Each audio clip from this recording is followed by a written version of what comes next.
ગઈ બીજે આપણે કાગભૂષણજીજી મહારાજે ગરુડજીને જે જ્ઞાનનો સંવાદ કહ્યો એ વાત કરતા હતા. એમાં સૌ પ્રથમ ગરુડજીને એવી વાત કરી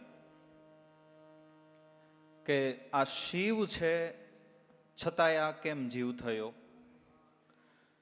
કે જીવને જન્મતાની સાથે માયાનો સંગ થયો એટલે શિવ હોવા છતાં જીવ કહેવાનો.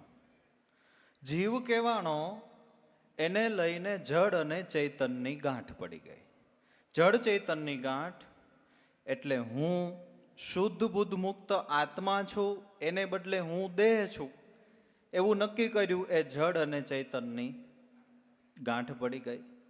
તો હવે જડ અને ચૈતનની ગાંઠ છૂટે કેમ?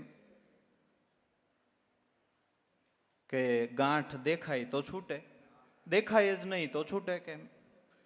તો કેમ નથી દેખાતી? કે હૃદયરૂપી ઘરની અંદર અંધારું છે એટલે ગાંઠ નથી દેખાતી. તો એ અંધારું કઈ રીતે દૂર થાય?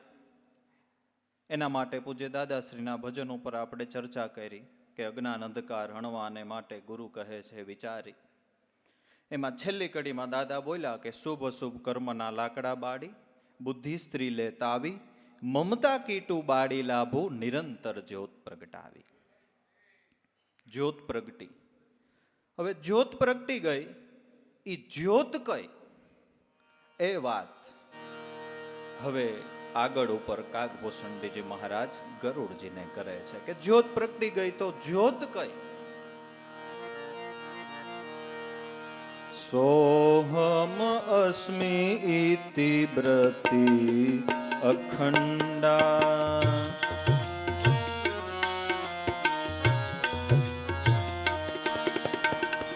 દીપ શિખા સોઈ પરમ પ્રચંડા,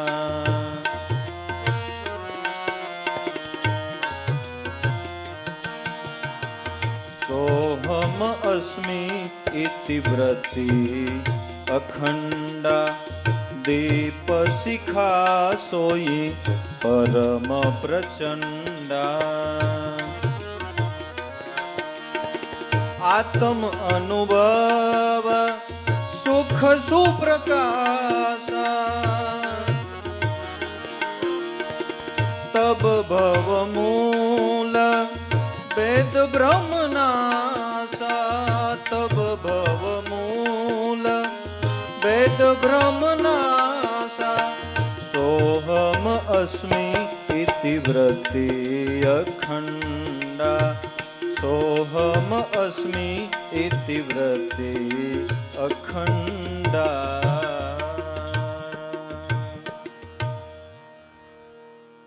જ્યોતિ કહે કે સોહમ અસ્મિ, તે બ્રહ્મ હું છું. ઇતિ વ્રતિ અખંડા, એવી જે અખંડ વૃત્તિ. દીપ શિખા સોઈ પરમ પ્રચંડા, એ વિજ્ઞાનમય દીપકની પરમ અને પ્રચંડ. પરમ એટલે મોટી, પ્રચંડ એટલે તીવ્ર, દૈદીપ્યમાન. એ વિજ્ઞાનમય દીપકની પરમ અને પ્રચંડ જ્યોતિ છે. કઈ? સોહમ અસ્મિ, તે બ્રહ્મ હું છું. પરમ અને પ્રચંડ, એનાથી કોઈ પ્રચંડ જ્યોતિ નથી. અને ઈ અંજવાળું જે પડે છે એવું અંજવાળું આ સૂર્યનું નથી પડતું. એટલે સ્વરૂપના વર્ણન કરતા ક્યાંક મહાપુરુષોએ ઈ તેજનું વર્ણન કરતા એવું લખ્યું કે કોટિક ભાણ ના હુઆ અજવાડા. આ તો એક જ છે ને, એવા કેટલા? કોટિક ભાણ ના હુઆ અજવાડા, પણ વણ નેણે દેખ્યા દીદાર, એ જ્ઞાની તો જોગ તંત વિચાર. સોહમ અસ્મિ ઇતિ વ્રતિ અખંડા, દીપ શિખા સોઈ પરમ પ્રચંડા, આત્મ અનુભવ સુખ સુપ્રકાશા. તો જ્યોતિ કઈ ઈ વર્ણન કર્યું. હવે અંધારું ઓરડું હોય એમાં આપણે જ્યોતિ કરીએ એટલે પ્રકાશ પથરાય. તો પ્રકાશ કયો? કે આત્મ અનુભવ સુખ સુપ્રકાશા. આત્મ અનુભવ રૂપી અથવા તો આત્મ અનુભવના સુખનો, સુ એટલે સુંદર, પ્રકાશ પથરાણો. જે પ્રકાશ મહાપુરુષોને જોતા આપણને અનુભવાય છે. સંત શરીર 5 તત્વનું અને મારું અને તમારું શરીર પણ 5 તત્વનું. સંતને જોતા જોતા આનંદ આવે. દયાનંદ મહારાજે લખ્યું, જેને દેખી દેખીને આપણા નેણા ઠરે. કેમ? આત્મ અનુભવ સુખ સુપ્રકાશા, એની અંદર જ્યોતિ પ્રગટી ગઈ છે. એટલે એના ઇન્દ્રિયોના માધ્યમ દ્વારા, ઇન્દ્રિયો રૂપી ઝરૂખાના માધ્યમ દ્વારા એ પ્રકાશ બહાર આવે છે. અંધારા ઓરડાની અંદર જ્યોતિ પ્રગટે. પેલા નડિયાવાળા મકાન હતા, તો નડિયામાં ખાંચા હોય ને, એમાંથી પ્રકાશ બહાર આવે. એના ઉપર આપણને ખ્યાલ આવે આ ઓરડાની અંદર દીપક પ્રગટેલો છે. મહાપુરુષોના જીવનની અંદર જે જોતા આનંદ આવે છે એ આત્મ અનુભવના સુખનો સુંદર પ્રકાશ છે. આત્મ અનુભવનું સુખ એને આપણે 2-3 માધ્યમ દ્વારા જોઈ શકીએ. એક તો એમના જ્ઞાન ઉપર ખબર પડે, એક જોતા આનંદ આવે એના ઉપર ખબર પડે, અને ક્યારેક ક્યારેક આપણને અનાયાસે અકડકડાના દર્શન થાય એ માધ્યમ દ્વારા ખબર પડે કે આ ઓરડાની અંદર જ્યોતિ પ્રગટી ગઈ છે. એ આત્મ અનુભવના સુખને જોવા માટે 2-3 રસ્તાઓ છે. વર્ષો પહેલા વૈશાખ મહિનાની બીજ હતી અને અમારે દેવારામ બાપાને મળેલા કોટડાવાળા સૌજીભાઈ, કોઈ દી નહીં ને એને એક દી વિચાર આવ્યો કે આજ તો મારે બાપાની ત્યાં બીજ છે ને હાલીને જવું છે. વહેલી સવારે નીકળ્યા હાલી, અને લગભગ આ ચારણ સમઢિયાળા કે ત્યાં ક્યાંક પહોંચ્યા ને બહુ થાકી ગયા.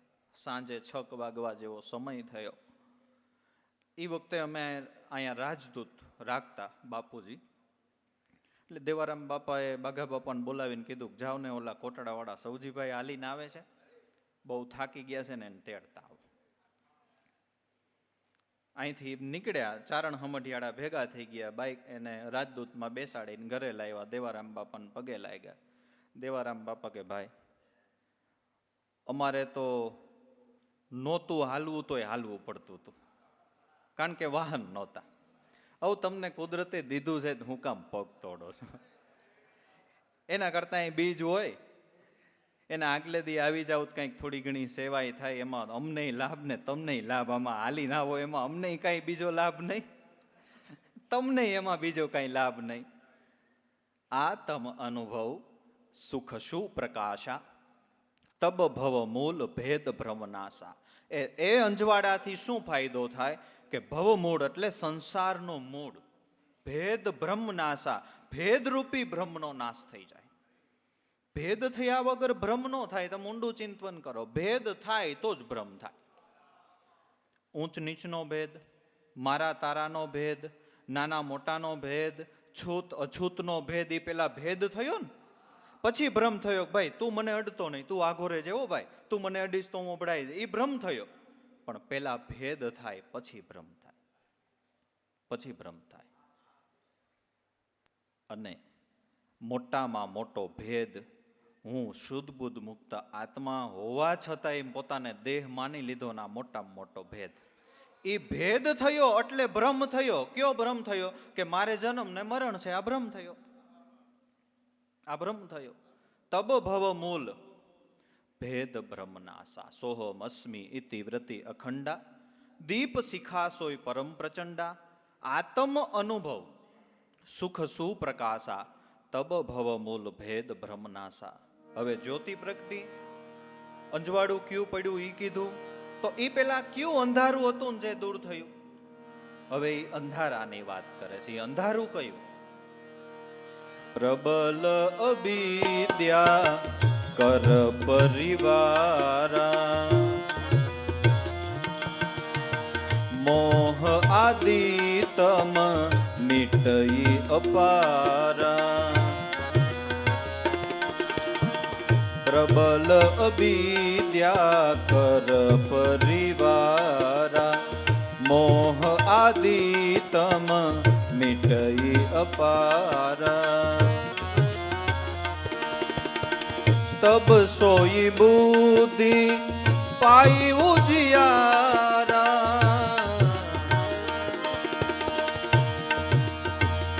ઉર ગૃહ બેઠી ગ્રંથિ નિરુવારા, ઉર ગૃહ બેઠી ગ્રંથિ નિરુવારા. શ્રી રામ જય રામ જય જય રામ, શ્રી રામ જય રામ જય જય રામ. પ્રબલ અવિદ્યા કર પરિવારા. બળવતી અવિદ્યાનો જે પરિવાર છે, બળવાન અવિદ્યાનો પરિવાર કેમ કીધો? કે જેમ વિદ્યા છે ને, વિદ્યા ઈ ઈશ્વરની જેમ સંતાન છે ને, એમ અવિદ્યા ઈશ્વરની જ દીકરી છે, એટલે ઈ બળવાન હોય. એનો આખો પરિવાર મોહ આદિ તમ મિટઈ અપારા. મોહ, મત્સર, કામ, ક્રોધ, લોભ, ગર્વ, છળ, અહંકાર, હુંપણું, મારાપણું, અભિમાન, આ બધોય અવિદ્યાનો બળવાન પરિવાર છે. એ અવિદ્યાના પરિવારનું જે અંધારું હતું, એ અંધારું મટી ગયું. પ્રબલ અવિદ્યા કર પરિવારા, મોહ આદિ તમ મિટઈ અપારા. એ અંધારું મટી ગયું. હવે અંધારું દૂર થયું, જ્યોતિ પ્રગટી ગઈ, એટલે બુદ્ધિને ખ્યાલ આવી ગયો કે હવે જડ અને ચૈતનની જે ગાંઠ નહોતી દેખાતી, એ દેખાવા માંડી, હવાન ખોલ નાખાય. તબ સોય બુદ્ધિ પાઈ ઉજિયારા. ત્યારે વિજ્ઞાન રૂપિણી બુદ્ધિ, એટલે આપણા સંતો જેને પ્રજ્ઞા બુદ્ધિ કહે છે, તબસોય બુદ્ધિ પાય ઉજિયારા. બુદ્ધિએ આત્મ અનુભવના સુખનો સુંદર પ્રકાશ જોયો, એટલે એને જડ અને ચૈતનની ગાંઠ દેખાણી. તબસોય બુદ્ધિ પાય ઉજિયારા, ઉર ગૃહ બેઠી ગ્રંથિ નિર્વારા. ઉર એટલે હૃદય, ઘર, ગૃહ એટલે ઘર. પછી હૃદય રૂપી ઘરમાં બેસી અને વિજ્ઞાન રૂપિણી બુદ્ધિ જે છે એ જડ અને ચૈતનની ગાંઠ ખોલવાની કોશિશ કરે છે. એટલે કે સવિશેષ શ્વાસોશ્વાસનું ભજન કરવાની કોશિશ કરે છે, આધ્યાત્મિક માર્ગે આગળ વધવાની કોશિશ કરે છે. હવે જો એ જડ ચૈતનની ગાંઠ ખુલી જાય તો કામ પતી જાય એવું છે. કામ પતી જાય એવું છે. છોરન ગ્રંથિ પાવજો સોઈ, તબયહ જીવ કૃતાર્થ હોઈ.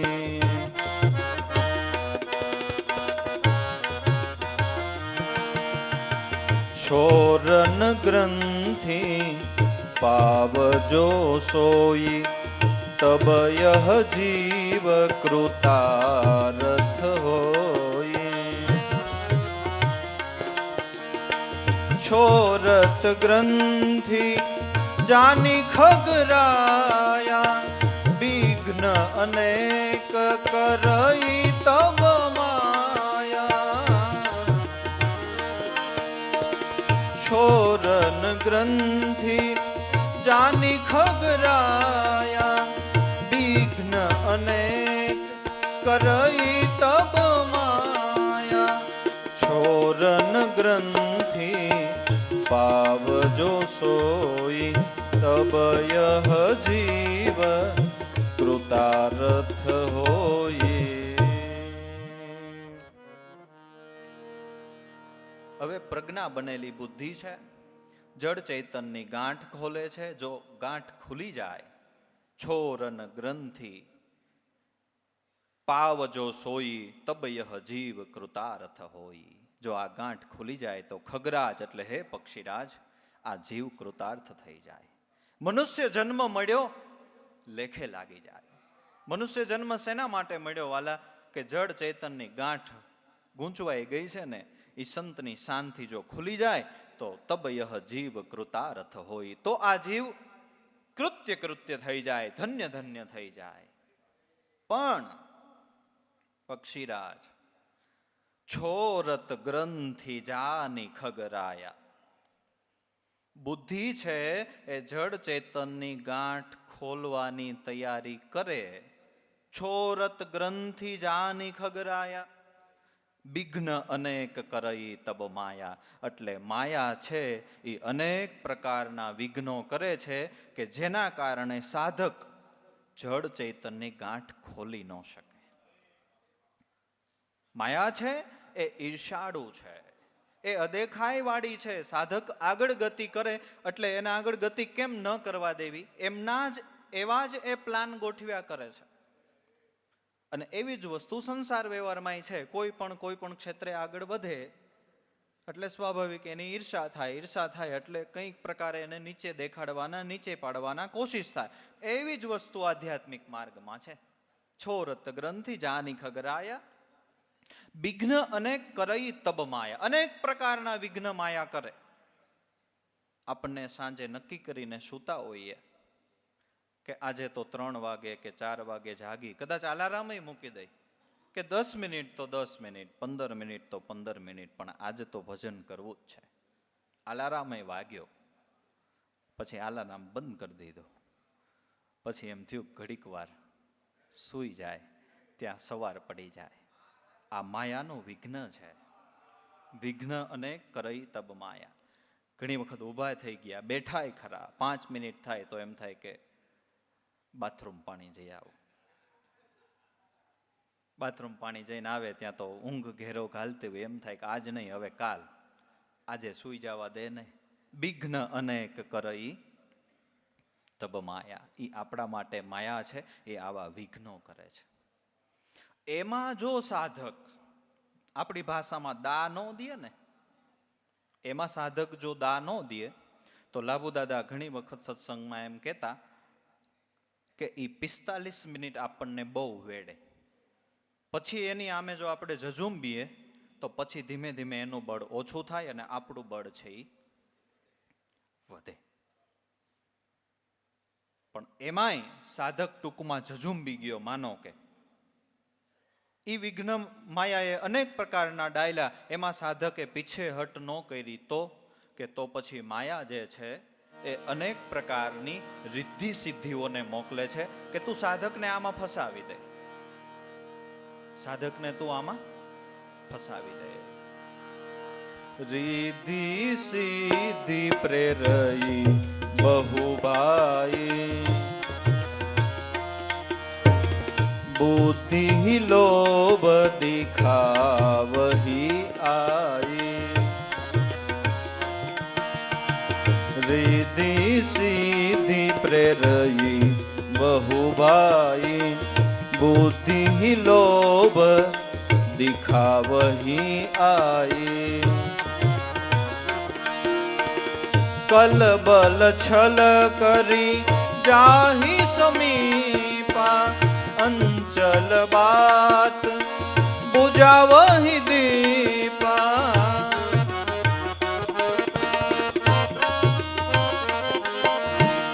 કલબલ છલ કરી જાહી સમીપા, અંચલ બાત બુજાવહી દીપા.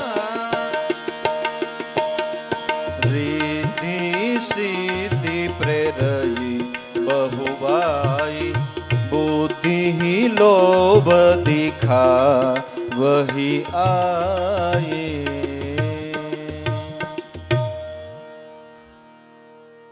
પછી સાધકને પાછો પાડવા માટે, ભજન ન કરવા દેવા માટે માયા છે એ રિદ્ધિ સિદ્ધિને મોકલે છે. માણસ છે એ થોડોક સત્વ ગુણની છાયામાં આવે ને, થોડોક ત્યાં લોકો એને નમસ્કાર કરવા માંડે, પગે લાગવા માંડે, માન પ્રતિષ્ઠા, મોટાઈ, પૂજા, 2, 5, 10 લોકો આપણને સાંભળતા થાય, આપણી સલાહ લેતા થઈ જાય, જ્યાં જાય એને આપણને માન મળે. પણ આ માયાએ મોકલેલી રિદ્ધિ સિદ્ધિને પ્રેરણા આપી છે. રિદ્ધિ સિદ્ધિ પ્રેરઈ બહુભાઈ. માયાએ રિદ્ધિ સિદ્ધિને પ્રેરણા આપીને મોકલી છે કે આમાંય સાધક અટવાઈ જાય તો આગળ ન જઈ શકે.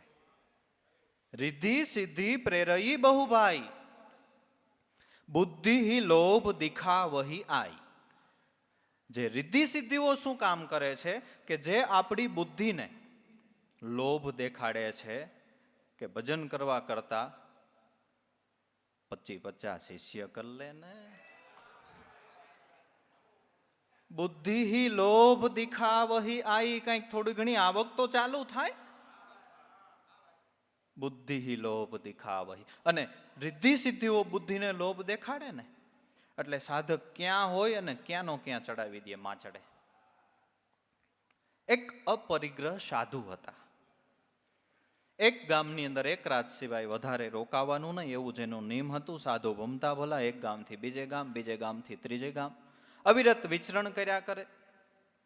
અન્ય કોઈ આશા નહીં, અન્ય કોઈ આકાંક્ષા નહીં. એમાં એક ગામની અંદર સાધુ મહારાજે ઉતારો કર્યો. ગામ બહુ ભાવિક મોટું ગામ, અને મહારાજે એવી સત્સંગમાં જમાવટ કરી, ગામ લોકોને ખૂબ આનંદ આવ્યો. પ્રભાવશાળી વ્યક્તિત્વ. બીજે દિવસે મહારાજે ખંભામાં જોડી નાખીને કે હાલો જય ગિરનારી. અરે ગામ લોકો કે બાપુ હજી આપ પધાર્યા છો, તમારા જ્ઞાનનો અમારે અલભ્ય લાભ લેવાનો છે, અને હજી તો અમે સમજ્યા ન સમજ્યા ત્યાં તમે કહો જય ગિરનારી. કે પણ એક દિવસથી વધારે હું ક્યાંય રોકાતો નથી ભાઈ, મારું નિયમ છે ને મારે ન રોકાવાય, હું અપરિગ્રહ સાધુ. અરે મહારાજ, તમારું જન્મ જ અમારા જેવાને કલ્યાણ આપવા માટે, અમારા જેવાને લાભ આપવા માટે થયો હોય, અને તમે આવી જીદ કરો કે ન રોકાવાય ભાઈ. ગામ લોકો આડા સુઈ ગયા, બાપુ અમારા ઉપર પગ મૂકીને વૈયા જાઓ, જાઓ. મહારાજને રોકાવું ફરજિયાત થયું. ઠીક તો ઠેર જાતે હે, એમ કરીને મહારાજ ઠેરી ગયા. હવે શરીરને એવું કસેલું, એને તડકો લાગે નહીં, એને ઠંડી લાગે નહીં, વરસાદથી એને કાંઈ થાય નહીં, તડકે બેઠા હોય ને સત્સંગ કરે. એટલે ગામ લોકોએ વિનંતી કરી કે બાપુ હવે તમે રોકાઈ તો ગયા જ છો, હવે એક નાની એક ઝૂંપડી બાંધી લઈ તો કેમ થાય? કારણ કે તમને વાંધો નહીં કે તમે તો તડકે બેઠા બેઠા અમને જ્ઞાન ધ્યાનનો લાભ આપો, પણ અમે સંસારી લોકો એટલું શરીર કશ્યું ન હોય. એકાદી ઝૂંપડી બાંધી લઈ તો બાપુ કેમ થાય? તો તમને આનંદ આવે, અમને ઠીક એસે કરો. ઝૂંપડી બાંધી. હવે અવધૂત દશા, શરીર ઉપર કોઈ વસ્ત્ર નહીં. મહારાજને બીજી વિનંતી કરી, મહારાજ અમે તો તમારો લાભ લઈ, પણ અમે સંસારી લોકો, અમારે ઘરેથી બહેનો દીકરીઓ તમારા દર્શનનો સત્સંગનો લાભ લે, એના માટે તમે જાજુ કાંઈ નહીં પણ એકાદી પોતળી બોતળી જેવું પહેરી લ્યો તો સારું પડે, અમારા બેને દીકરીઓને તમારો લાભ. અરે પણ મેં અપરિગ્રહ સાધુ, મુझे પોતલી પહેરને હશે ક્યાં ફાયદા? પણ મારા તમારા માટે નહીં, અમારા માટે. ઠીક લાવો લાવો, એસે કરો. પોતળી પહેરાવી. પછી તો ગામમાંથી અવિરત પ્રવાહ ચાલુ થયો. કોઈ ભાવિક હોય તો ખાંડ લાવે, કોઈ ચા લાવે. મહારાજ બેઠા બેઠા જ્ઞાન ધ્યાનની વાતો કરે, ચા પાણી કાવા કહુંબા થાય. ઈ થઈ જમાવટ. હવે એમાં એક રાત્રિએ ઉંદર હરી ગયા, તે મહારાજની પોતળી કાપી નાખી, રાત્રે કટિંગ કર્યું. સવારે મહારાજે ગ્રામ લોકોને કીધું કે આ મારી પોતળી ઉંદરને કાટલી ક્યાં કરે? ગામ લોકો કે બાપુ એનું તો બીજું શું થાય, પણ એક કામ કરતે હે મહારાજ, આપણે ઉંદર પાડી લઈ તો કેમ થાય? અરે ભાઈ, ઉંદર બહુ અડી ગયા છે તો મહારાજ એક બિલ્લી પાડી લઈ તો કેમ થાય? અરે ભાઈ, બિલ્લી કો પાલ કે મેં ક્યાં કરું, ખિલાવું ક્યાં, પિલાવું ક્યાં? મહારાજ તમારે કાંઈ કરવાનું ન હોય, તમારે તો ખાલી અમારા જેવા લોકોને પરમિશન આપે, એ તો બધું અમે કરીએ ને. ઠીક, પરમિશન પાલ લો. એટલે બિલ્લી પાડી, અને ઉંદર બુંદરનું તો સુખ થઈ ગયું, કારણ કે એનો તો એ ખોરાક કહેવાય. ધીમે ધીમે ધીમે ધીમે એ પ્રવાહ આગળ વધ્યો, આગળ વધ્યો, આગળ વધ્યો.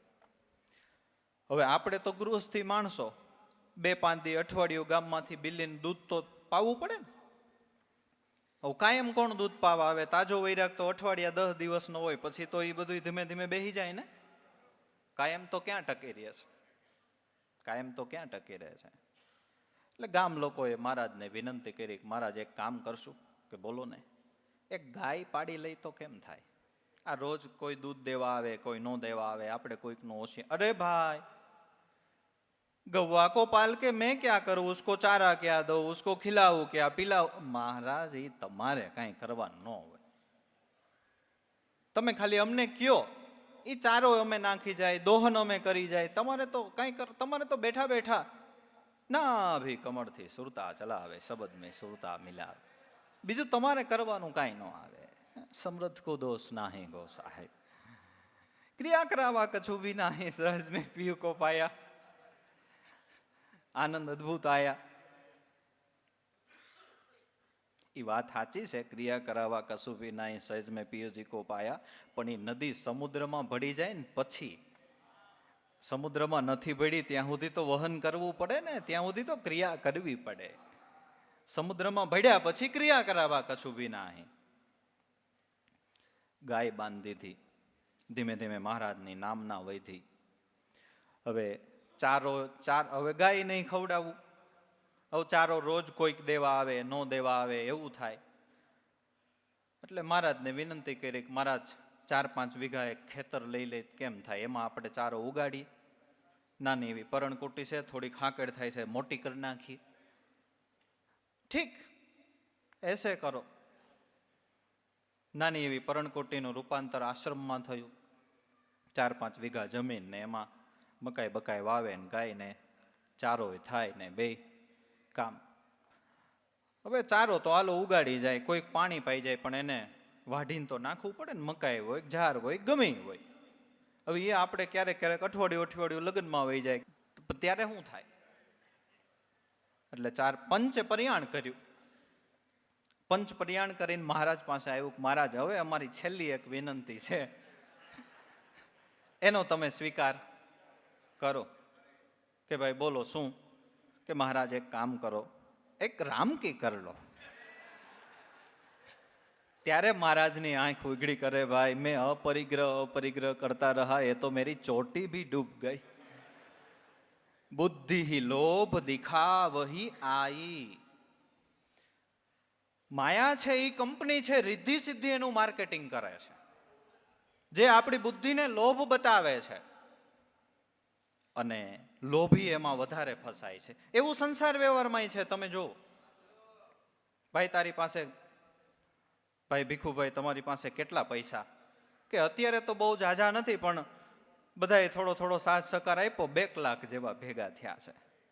તો કે તમારી સ્થિતિ નાની, મને 15 દી આપો ને તો મારી પાસે એવી સ્કીમ છે કે 2 લાખના હું 4 લાખ કરી દઉં. અરે ભાઈ, તો લઈ જા ને, આ હંચો આકીને થાકી જાય તો ડબલ ન થાય. લઈ જા દઈ જાજે 15 દી પછી 4 લાખ. 15 દી પછી આપી પણ જાય 4 લાખ. એટલે બુદ્ધિને લોભ મળ્યો, એટલે એમાં ફસાય. એટલે ઓલાને ખબર હોય કે હવે આની પાસે વધશે એટલે મને ફોન કરશે. થોડીક સગવડ થઈ, 5 લાખ ભેગા થયા એટલે પાછો ફોન કર્યો ભીખુભાઈ એને કે તેદી ડબલ કરી દીધા હતા, એવી કાંઈ સ્કીમ છે? કે છે ને. કેટલા છે? 5 લાખ છે. કે પણ આ 5 લાખના ડબલ કરવામાં 1 મહિનો થાય, એટલે હું આફ્રિકાની ટિકિટ લેવી હોય એટલે લેવાય જાય. 1 મહિનો થાય, કાંઈ વાંધો નહીં, હમણાં કાંઈ પ્રસંગ છે નહીં. 5 લાખ દીધા ને મારી મૂકા. આમ પણ જોવો, બુદ્ધિને લોભ આવે એટલે એમાં માણસ લલચાય છે ને.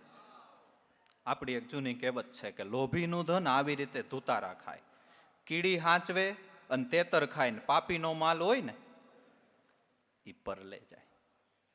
પણ અમુક પ્રકારનું પ્રલોભન, અમુક પ્રકારની કૃપા વાલા સારી નથી. ઈ સિદ્ધાંત ઉપર સંતો બોલ્યા, દુરી જન કી કૃપા બુરી, એના કરતા ભલો સજન કો ત્રાસ, જબ સૂરજ ગરમી કરે તબ બરસન કી આસ. આ નથી અમુક એવા વ્યક્તિઓ માર્કેટિંગ કરવા નીકળે, એવું સમજાવે કે ટકાના ગામમાં દાંતિયા વેચી આવે, ડઝન. આ શું કર્યું એને? કે બુદ્ધિને લોભ બતાવ્યો. સાંભળતા ન હોય એવા ગામમાં જઈ અને RCF અને JBL ની મોટી સાઉન્ડ સિસ્ટમ વેચી આવે. સાંભળતા જ નથી ને એને શું કામનું? જોતા નથી એવા ગામમાં જઈ અને LG ના HD, ડબલ HD ક્વોલિટીના ટીવી વેચી આવે. આ દેખતા જ નથી ને શું કામ હોય એનું? પણ બુદ્ધિ લોભ દિખાવહી આઈ, એમાં સાધક ફસાઈ જાય. હવે જો રિદ્ધિ સિદ્ધિઓ સાધકને લોભ દેખાડે, એમાં સાધક નો ફસાય, તો પછી એની આગળનો સ્ટેપ કલ બલ છલ કરી જાહી સમીપા. રિદ્ધિ સિદ્ધિઓ લપાતી લપાતી કલ બલ છલ કરી અને ઓલો દીપક પ્રગટો છે ને એની નજીક વહી જાય. તમે સંતોના અનુભવ તો જુઓ. નતર આપણને તો એમ થાય ને કે સોહમ અસ્મીનું ચિંતવન થઈ ગયું, પછી ઉપાધિ નહીં જોવો. પછી કલબલ છલ કરી જાહી સમીપા, અંચલ બાત બુજાવહી દીપા. ધીમે ધીમે રિદ્ધિ સિદ્ધિઓ દીપક પ્રગટેલો છે જે ત્યાં નજીક પહોંચી જાય, લપાતી લપાતી. પછી અંચલ બાત બુજાવહી દીપા. અંચલ એટલે સાડીનો પાલો. રિદ્ધિ સિદ્ધિઓ નજીક જઈ અને સાડીના પાલો વડે આમ હવા નાખે એટલે પેલો દીપક છે એ ઠરી જાય. આપણે તમને ખબર હોય તો ગામડિયા ગામમાં આપણે દીવો પ્રગટાવીએ ને, એમાં ઘી હોય. ઘીની લાલચે બિલાડી છે ને, ઘરમાં કોઈ ન હોય ને એટલે લપાતી લપાતી દીપક પાસે જાય, નજીક જઈ ફૂંક મારે એટલે દીવો ઠરી જાય. પછી જે ઘી હોય ને એ ચાટી જાય. એવી રીતે રિદ્ધિ સિદ્ધિઓ કલબલ છલ કરી અને દીપક પાસે પહોંચી જાય અને પોતાની હવાથી દીપકને ઠાર નાખે. એ હવા કઈ કે વખાણ.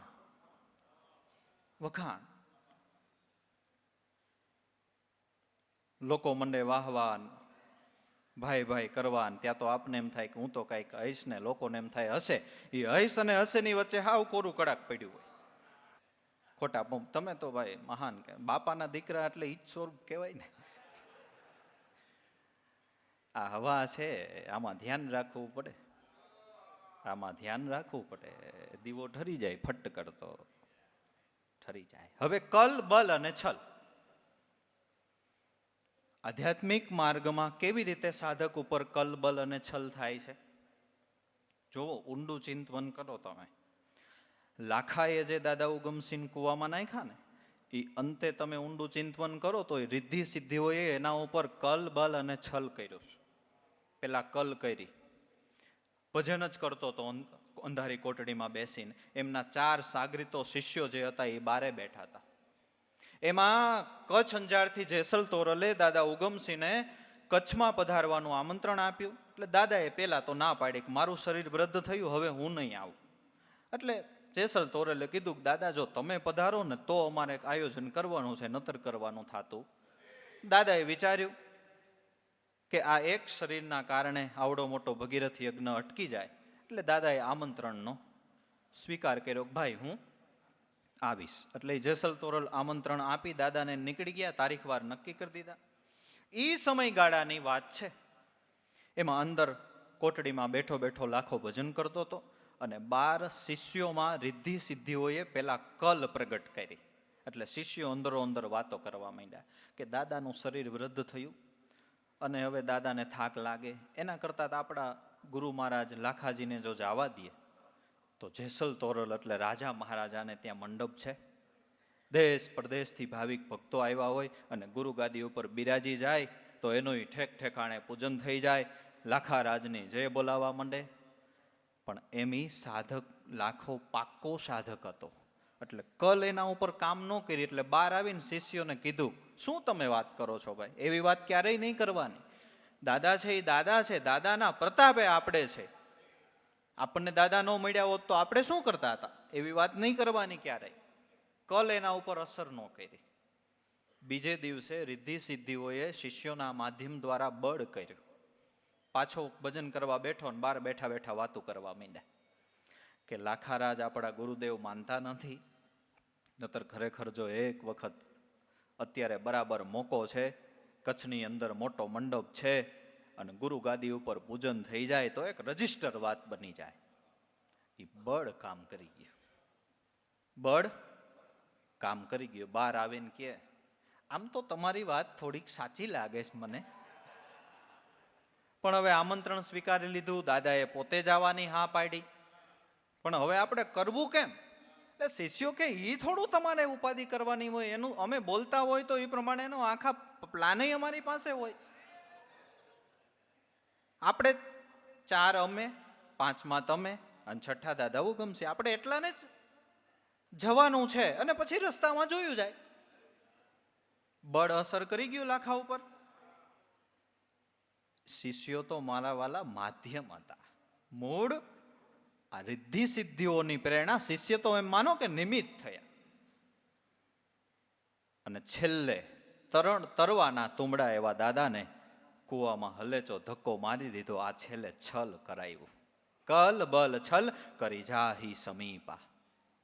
છલ કરાયું. રામ ડાંગર શિકાર કરનારો માણસ, વેલનાથ બાપાના જીવનથી એનું પરિવર્તન થયું અને વેલનાથના નામની માળા જપવા માંડ્યો. જીવન સુધરી ગયું. એમાં ગામમાં ચરતું રોજ આવ્યું એટલે ગામના લોકો આવ્યા કે રામભાઈ તમારો ઘા બંદૂકનો કોઈ દી ફગે નહીં. ગામમાં એક રોજ છે, એની ઉપર જરાક બંદૂકનો પ્રહાર કરો, તમારો ઘા કોઈ દી ફગે નહીં. આ રિદ્ધિ સિદ્ધિઓએ એના માધ્યમ દ્વારા પેલા કલ કરી, પણ કલ એમાં કામ ન આવી. પછી બળ, ત્યાં તો ગામમાંથી બેનું પૂગી ગયા. એ રામભાઈ, ભલામણા મૂછે લીંબુ લટકે, હું તું એક માળા હાથમાં લઈને ફેરવવા માંડ્યો. માળાને ખીતીએ ટીંગાડીને બંદૂક લઈને રોજ ઉપર ઘા કર. આ ધર્મનું કામ કહેવાય. એકને મારી કીડી ખાય, મકોડી ખાય, કેટલાય લોકોના પેટ આંતરડી ઠરે. આયલ આયલ બંદૂક લે, બંદૂક લે, બંદૂક લે. ત્યાં તો બળ કામ કરી ગયું.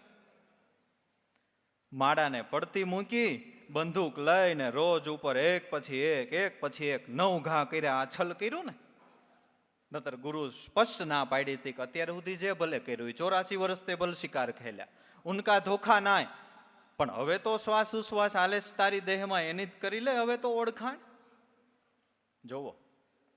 કલબલ છલ કરી જાહી સમીપા, અંચલ બાત બુજા વહી દીપા. આવી રીતે માયા કલબલ છલ કરે છે. અને રાજા રજવાડાઓમાં એકબીજાની સાથે જ્યારે વેર કરવાનું થતું હતું ત્યારે પણ આ જ પ્રોસેસ થતી હતી. સામેના શત્રુને પાડી દેવા માટે પેલા કલ કરે, જેને આપણે કઈ ટાઢા પાણીએ ખહ નીકળી જાય, બીજું કંઈ કરવું નહીં. પછી એમ ન હારે તો યુદ્ધ કરે, બળ કરે. યુદ્ધ કરવામાં જો ન જીતી શકે શત્રુને તો છેલ્લે પછી છલ કરે, પાછળથી વાર કરી દે, જમવામાં કંઈક એવું આપીને પતાવી દે. બસ જેમ બાહિર પ્રોસેસ થાય છે એમ જ અંતર પ્રોસેસ થાય છે. રિદ્ધિ સિદ્ધિ પ્રેરઈ બહુ ભાઈ, બુદ્ધિ લોભ દિખાવહી આઈ, કલબલ છલ કરી જાહી સમીપા, અંચલ બાત બુજાવહી દીપા. આ રીતે રિદ્ધિ સિદ્ધિઓ એકદમ દીવાની નજીક પહોંચી અને પોતાના પાલવ વડે દીપક છે એ ઠારી નાખે છે. પણ ગુરુની દયાથી સાધક જો સજાગ હોય, ચેતેલો હોય, તો હજી એ રિદ્ધિ સિદ્ધિના બળમાં પણ આવતો નથી.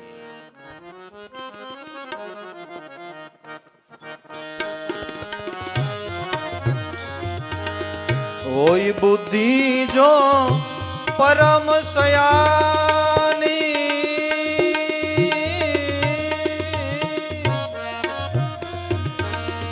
તિન તન ચિતવન અનહિત જાની. ઓય બુદ્ધિ જો પરમ સયાની,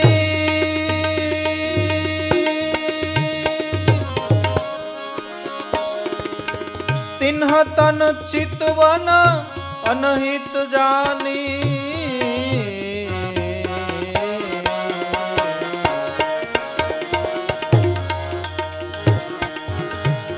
जो ते ही विघ्न बुद्धि नहीं बाधे,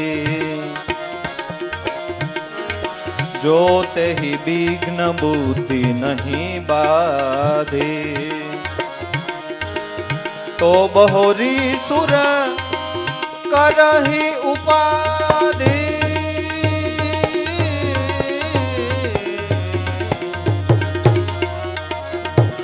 जो ते ही विघ्न बुद्धि नहीं बाधे,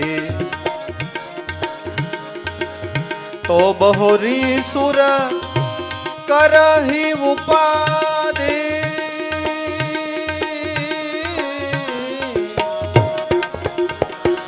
श्री राम जय जय राम, श्री राम जय જય જય રામ.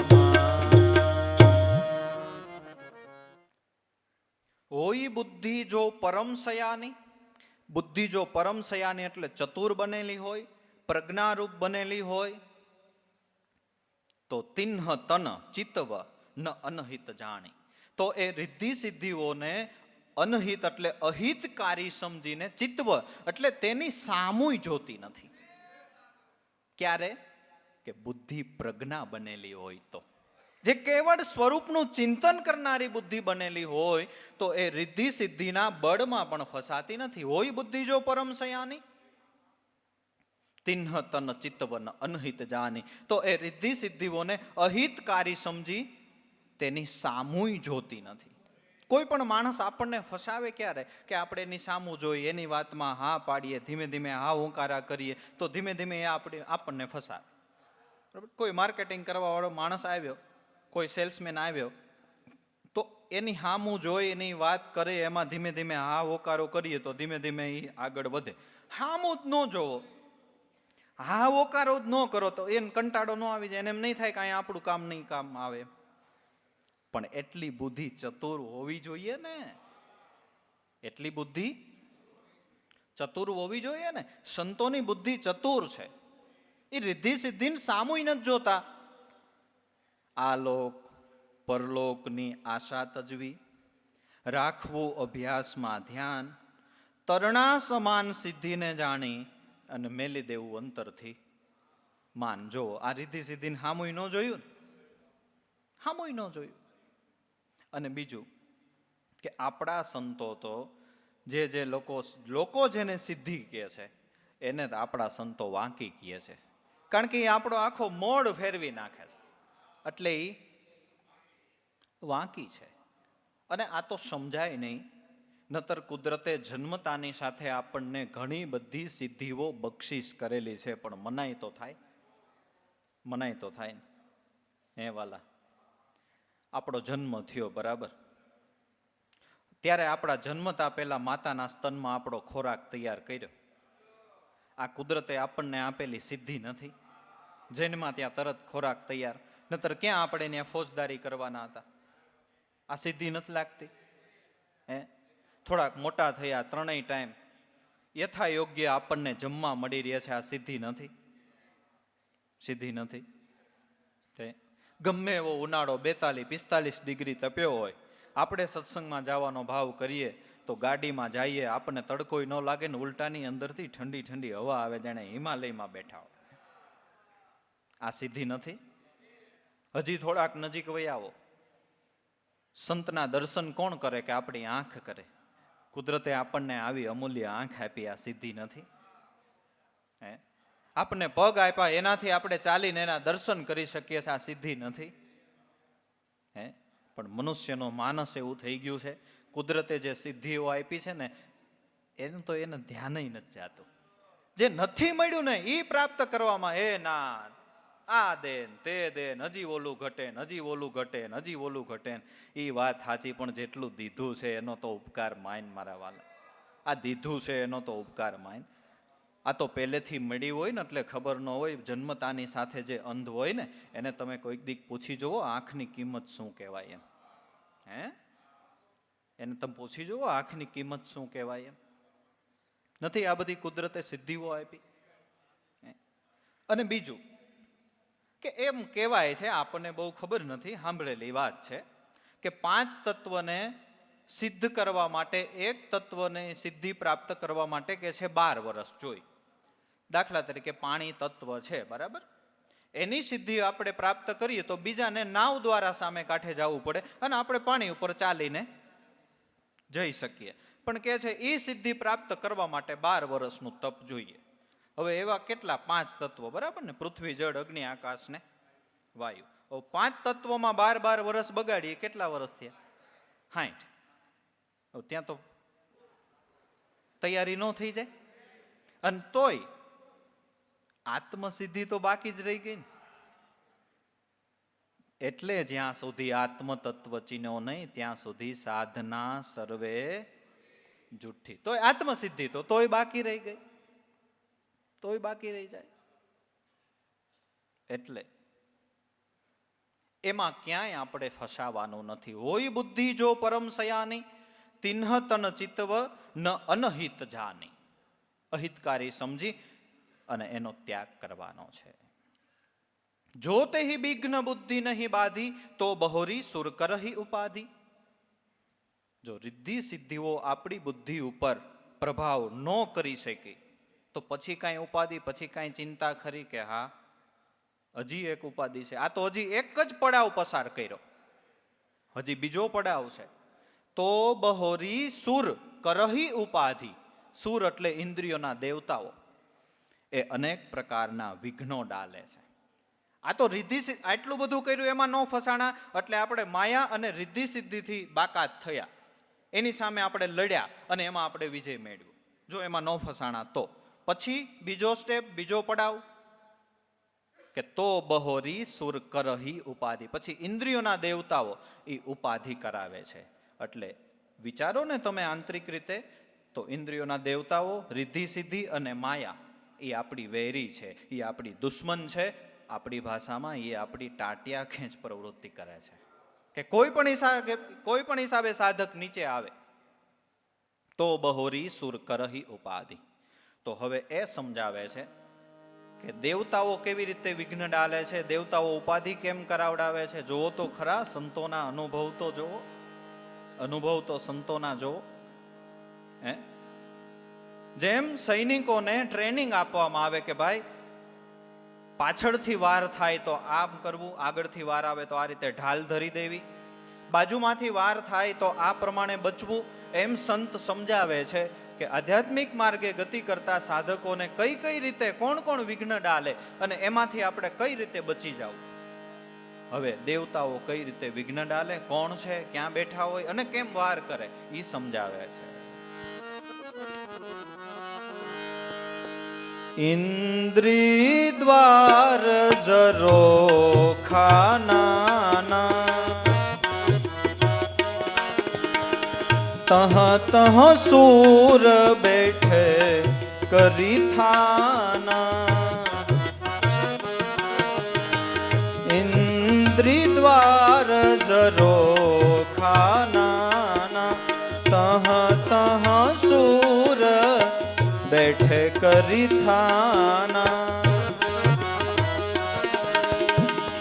આવત દેખહી વિષય બયારી, તે દેહી અઠી કપાટ ઉઘારી.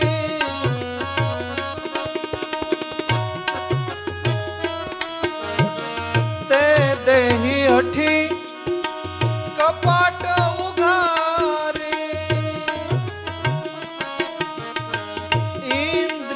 દ્વાર ઝરોખા નાના, તહ તહ સૂર બેઠે કર થાના. તહ તહ સૂર બેઠે કર થાના. ઇન્દ્રિય દ્વાર ઝરોખા નાના. ઇન્દ્રિય રૂપી દ્વાર એ હૃદય રૂપી ઘરના અનેક ઝરોખા છે. લક્ષ્મી સાહેબે એક ભજનમાં લખ્યું, જનક શહેર ઝરૂખા માળ્યા, દો દો આસન દીના, વર્તાણી આનંદની લીલા બેની અમને ભીતર સદગુરુ મળ્યા. દેહ છે એ જનક શહેર છે, ઇન્દ્રિયો છે એના નાના મોટા ઝરૂખા અને માળિયા છે. ઇન્દ્રિય દ્વાર ઝરોખા નાના, તહ તહ સૂર બેઠે કરી થાના. રાજા રજવાડાઓમાં પેલા રાજમહેલ હતા ને, એમાં ઝરોખા રાખવામાં આવતા. એ ઝરોખા એવા હોય કે ન બારી કે ન મોટો દરવાજો બેની વચ્ચે ના હોય, અને ઝરોખામાં જવા માટે સેજ વાંકું વળીને જવું પડે. એ વખતની સેફટી હતી કે દુશ્મનો કદાચ ઝરોખા દ્વારા અંદર આવે તો વાંકો વળે તો ત્યાં એક સૈનિક ઊભો હોય એને સીધો વાર કરી શકે. બીજું એનું કારણ એ હતું કે ઓઝલ પરજવાળો જમાનો હતો, રાણી ક્યાંય જઈ ન શકે, એટલે એ ઝરોખાની અંદર બેસી અને કુદરતી વાતાવરણનો લાભ લઈ શકે એટલા માટે ઝરોખા હતા. એવી રીતે દેહ છે એ રાજમહેલ છે, હૃદય રૂપી ઘર છે, એમાં નાના મોટા ઇન્દ્રિયો રૂપી ઝરોખા છે. ઇન્દ્રિય દ્વાર ઝરોખા નાના, નાના એટલે અનેક પ્રકારના. તહ તહ સૂર બેઠે કરી થાના. એ પ્રત્યેક ઝરૂખે એક એક સૂર એટલે એક એક દેવતા બેઠા છે. આ જનક શહેરની અંદર, આ રાજમહેલની અંદર સંતોના અનુભવ પ્રમાણે 13 ઇન્દ્રિયો છે, એટલે 13 ઝરૂખા છે. અને દરેક ઇન્દ્રિયોના દેવતા અને એનો વિષય, એટલે દરેક ઇન્દ્રિય અને દરેક ઇન્દ્રિયના દેવતા એ પ્રત્યેક ઝરૂખે બેઠા છે. પણ શબ્દ કેવો વાપરો? તહ તહ સૂર બેઠે કરી થાના. ઇન્દ્રિયોના દેવતાઓ ઇન્દ્રિય રૂપી ઝરૂખે થાનું જમાવીને બેઠા છે, અડ્ડો જમાવીને બેઠા છે. મૂળ કંઈક કે છે 9 ઇન્દ્રિયો કહેવાય છે, અને પછીના જે ઉપરના 4 અંતઃકરણ છે, એ 4 અંતઃકરણને પણ સંતોએ ઇન્દ્રિયોની અંદર પ્રસ્થાપિત કરી છે. એ રીતે કંઈક 13 થાય છે. ઇન્દ્રિય દ્વાર ઝરૂખા નાના, તહ તહ સૂર બેઠે કરી થાના. આવત દેખ હિ વિષય બયારી, તે હઠી દેહી કપાટ ઉઘારી. હવે ઇન્દ્રિયોના દેવતાઓ શું કરે તમે જુઓ કે આવત દેખ હિ વિષય બયારી. વાતાવરણમાંથી જેવો વિષયનો પવન આવે ને, વિષયનો પવન, એટલે ઝરૂખે જ બેઠા છે દેવતા, એ પોતાનો ઝરૂખો ખોલ નાખે. એટલે શું થાય કે બહારથી જે વિષયનો પવન આવે છે એ અંદર આવે. હવે અંદર એક તો માન માન દીપક પ્રગટાવ્યો હતો, ન્યા પવન જાય એટલે દીપક ઠરી જાય. ઇન્દ્રિય દ્વાર ઝરૂખા નાના, તહ તહ સૂર બેઠે કરી થાના. આવત દેખહી વિષય બયારી, તે હઠી દેહી કપાટ ઉઘાડી. શબ્દ વાપર્યો કે આપણે ના પાડીએ ને તોય ઈ દેવતાઓ એટલા બળવાન છે, હઠપૂર્વક કમાડ ખોલ નાખે. કારણ કે ઇનડાયરેક્ટલી એ આપણા વેરી છે. હવે દ્રષ્ટાંત દ્વારા સમજવું પડશે કે કઈ રીતે એ કમાડ ખોલે. કે આપણે દાખલા તરીકે સમજો કે દારૂ પીતા હતા પહેલા, બરાબર, સંતોનો સમાગમ થયો, સંતોના સાનિધ્યથી સમજવા મળ્યું કે આ ન કરાય. સંતોના અનુગ્રહથી બંધ થઈ ગયું, વ્યસન દારૂનું દૂર થયું. એને 2 વર્ષ થઈ ગયા. કેટલા? 2 વર્ષ. પછી સરખે સરખા મિત્રોની સાથે એક વખત દીવમાં જવાનું થયું. દીવમાં સાંજે પાર્ટી થઈ, ટોટલ 4 જણા, એમાં એક આવડો આ ને ઓલા 3 તો પીતા હતા. એટલે એ 3એ બહુ આગ્રહ કર્યો કે ભાઈ આપણે સાથે આવ્યા હોય તો પછી પાર્ટી આપવી પડે ને, પાર્ટી આપવી પડે ને. એટલે પહેલા નંબરની અંદર કાનના, એ સાંભળ્યું ને, ઓલા મિત્રો દ્વારા સાંભળ્યું ને, કાન છે ઇન્દ્રિય છે, બરાબર. એટલે એના દેવતાઓએ કમાડ ખોલ્યું, એટલે એ વિષય કર્ણ દ્વારા અંદર પ્રવેશો. એ વિષય કર્ણ દ્વારા અંદર પ્રવેશો. હવે બધા દેવતાઓનું એક એસોસિએશન છે. એક દેવતા કમાડ ખોલે એટલે પછી બધાને કીધેલું જ હોય કે હું ખોલું ને એટલે તમારે બધાને પાછળ પાછળ મંડવાના ખોલો. કર્ણ દ્વારા સાંભળ્યું કે ભાઈ તારે પીવો જ પડે એમ, એટલે અંદર વાયુ ઘૂસ્યો. એના દેવતાઓએ કમાડ ખોલ્યા, અંદર વાયુ ઘૂસ્યો.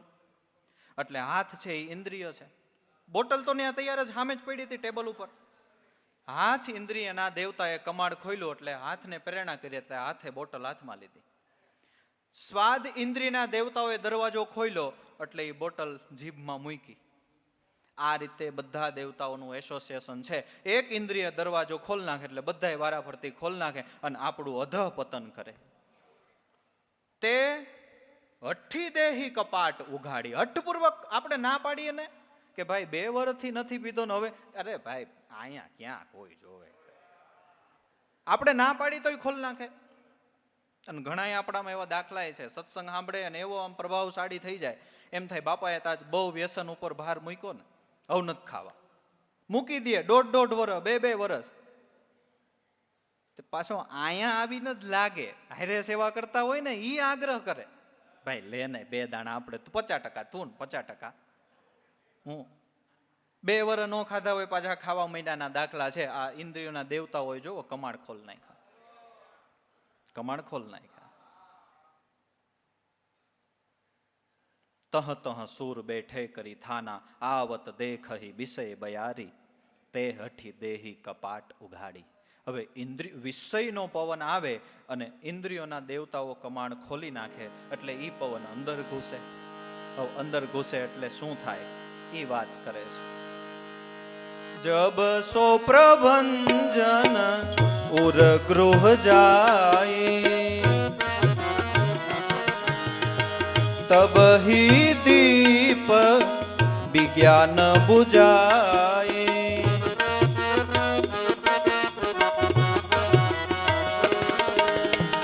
જબ સો પ્રભંજન ઉર ગૃહ જાય.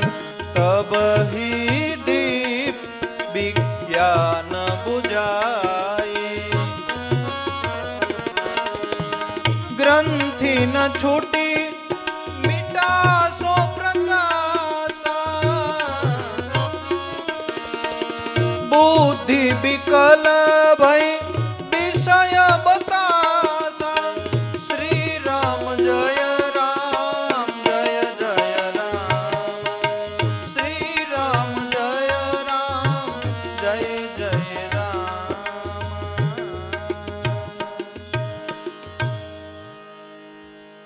અંદર વિષયનો વાયુ હૃદયરૂપી ઘરમાં પ્રવેશો. અને એમાંય પાછું એક વસ્તુ એવી છે કે આપણી ઇન્દ્રિયો તો બધી બરાબર, એમાંય બે ઇન્દ્રિયોના દેવતા છે એ વધારે પ્રભાવશાળી છે. એક આંખ ઇન્દ્રિયોના દેવતા અને એક કર્ણ ઇન્દ્રિયોના દેવતા. તમે જોજો, ઊંડું ચિંતન કરજો. આપણને જે કુસંગ લાગે ને, પછી કોઈ પણ પ્રકારનો વ્યસનનો XYZ ગમે તે, એ કુસંગ લાગે ને, એના બે જ ઇન્દ્રિયોના દેવતાઓ મુખ્ય છે. કાં આપણાથી આંખથી કાંઈક એવું જોવાય તો વિષય વેગ કરે, અને કાં આપણાથી કાનથી એવું કંઈક સંભળાઈ જાય તો વિષય વેગ કરે. આ બે છે એ પહેલા દરવાજા ઉગાડે, પછી પાછળ બધા ઉગાડવા માંડે. બાળક છે એ તો શરૂઆતમાં તો શુદ્ધ જ હતો ને, ગાડો બોલતા શીખી ગયો, બરાબર, વગર ટ્યુશને, બરાબર. તો એમના મિત્રની પાસેથી એમને એ વસ્તુ કર્ણ દ્વારા સાંભળી, એટલે કાનના દેવતાએ કમાડ ખોલ્યું ને હૃદયમાં પ્રવેશી ગયો વાયુ. વગર ટ્યુશને ગાડું બોલતા શીખી ગયો.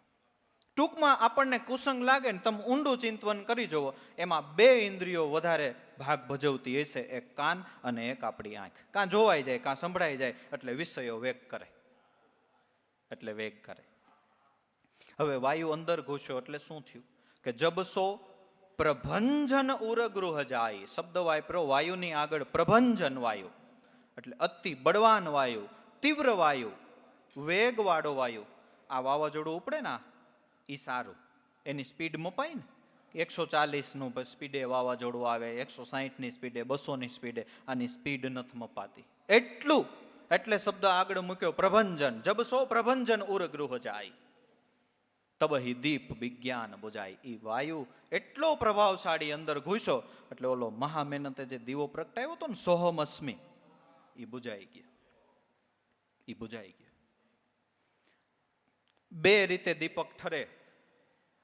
આ સિદ્ધાંત દ્વારા આપણે એ સમજવાનું રહીએ, બે રીતે દીપક ઠરે, બે રીતે જ્ઞાનનો નાશ થાય. કઈ રીતે? એક રિદ્ધિ સિદ્ધિઓની પ્રેરણામાં ફસાય તો, અને એક વિષયોના આવેગમાં આવીએ. આ બે રીતે દીપક અંદર ઠરી જાય.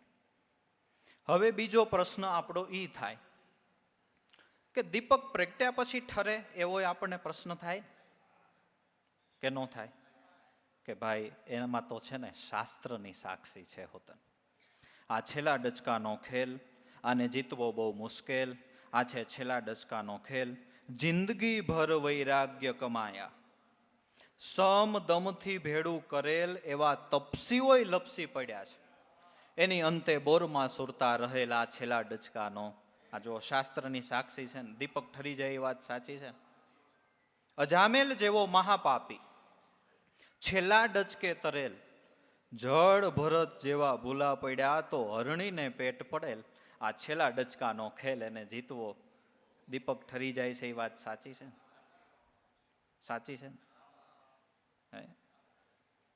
ઠરી જાય. એકલસિંગી મહર્ષિ જેવા તત્વમસી વેદ ભણેલ, 80 પદના અધિકારી, એની પણ મતિ ભમેલ. આ છેલ્લા ડસકાનો ખેલ. બહુ કથાની ખબર નથી, પણ લગભગ 99% એવું કંઈક હતું કે એનાથી વિષયવાળું સંગીત સંભળાઈ ગયું હતું, કંઈક એકલસિંગીથી, અને વિષયે વેગ કર્યો અને એનું પતન થયું. એકલસિંગી મહર્ષિ જેવા તત્વમસી વેદ ભણેલ, ઓહમ અસ્મિ પદના અધિકારી, એની પણ મતિ ભમેલ. આ છેલ્લા ડચકાનો ખેલ. છેલ્લું ડચકું દાંત વાળે, એનાથી સર્વે હોય ખલેલ, આરે આવેલું ઊંધું વાળે. જો ગુરુથી સાધક સુરતા ચૂકેલ, આ છે છેલ્લા ડચકાનો ખેલ, એને જીતવો બહુ મુશ્કેલ. પરાશર જેવા મહાઋષિ મત્સ્ય ગંધામાં મોહેલ. જો આ દીપક ઠરી જાય છે, વાત સાચી છે. પરાશર જેવા મહાઋષિ મત્સ્ય ગંધામાં મોહેલ. મુકુંદ કબીર ગુરુ અણી જીતાવે, જે માણેક દાસે ધ્યાન ધરેલા છે છેલ્લા ડચકાનો ખેલ, આને જીતવો બહુ મુશ્કેલ. ધ્યાન ન રાખીએ તો એવું અભિમાનય નથી ચાલતું કે ભાઈ મારે તો સોહમ અસ્મીનું ચિંતવન થઈ ગયું. નહીં, એ ચિંતવન થયા પછી એ ધ્યાન રાખવું પડે. અગ્નિની કોઈ દિવસ પરીક્ષા કરાય નહીં, ઝેરનું કોઈ દી પારખું કરાય નહીં, એ મન ઉપર કોઈ દી ભરોસો મુકાય નહીં. આપણે શોભરી ઋષિની કથા નથી કહેતા? વૃંદાવનમાં યમુના નદીની અંદર બેસી અને વર્ષો સુધી તપ કર્યું.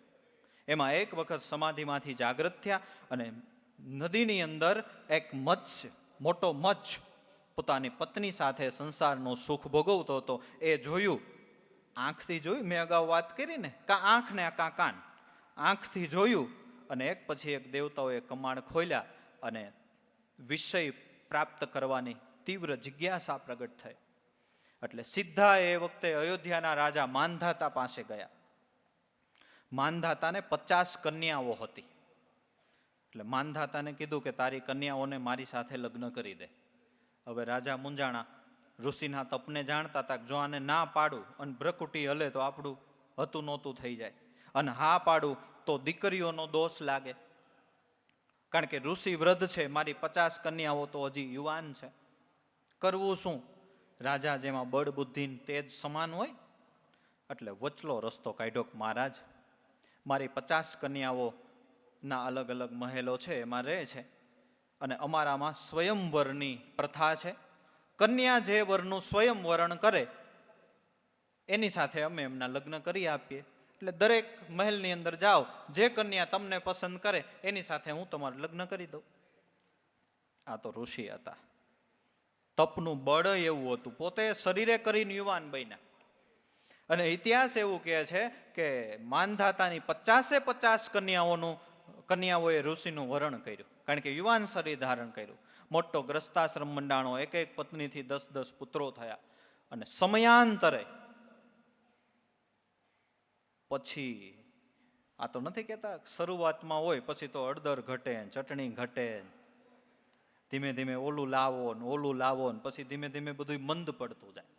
સમયાંતરે ઋષિને આમ એકદમ ફડાક દઈને વિષયનો વિકાર હતો એ દૂર થયો, ને પોતાને અફસોસ થયો કે અરે, ક્યાં તપસ્વી યમુના નદીમાં તપસ્યા કરનારો, ને ક્યાં હું આ સંસારના ભોગમાં પડ્યો. 50 કન્યાઓ માંધાતાની એમની સાથે વૈરી. અને એ જે માંધાતા છે ને, એનો ઉલ્લેખ, એ બહુ પવિત્ર રાજા હતા.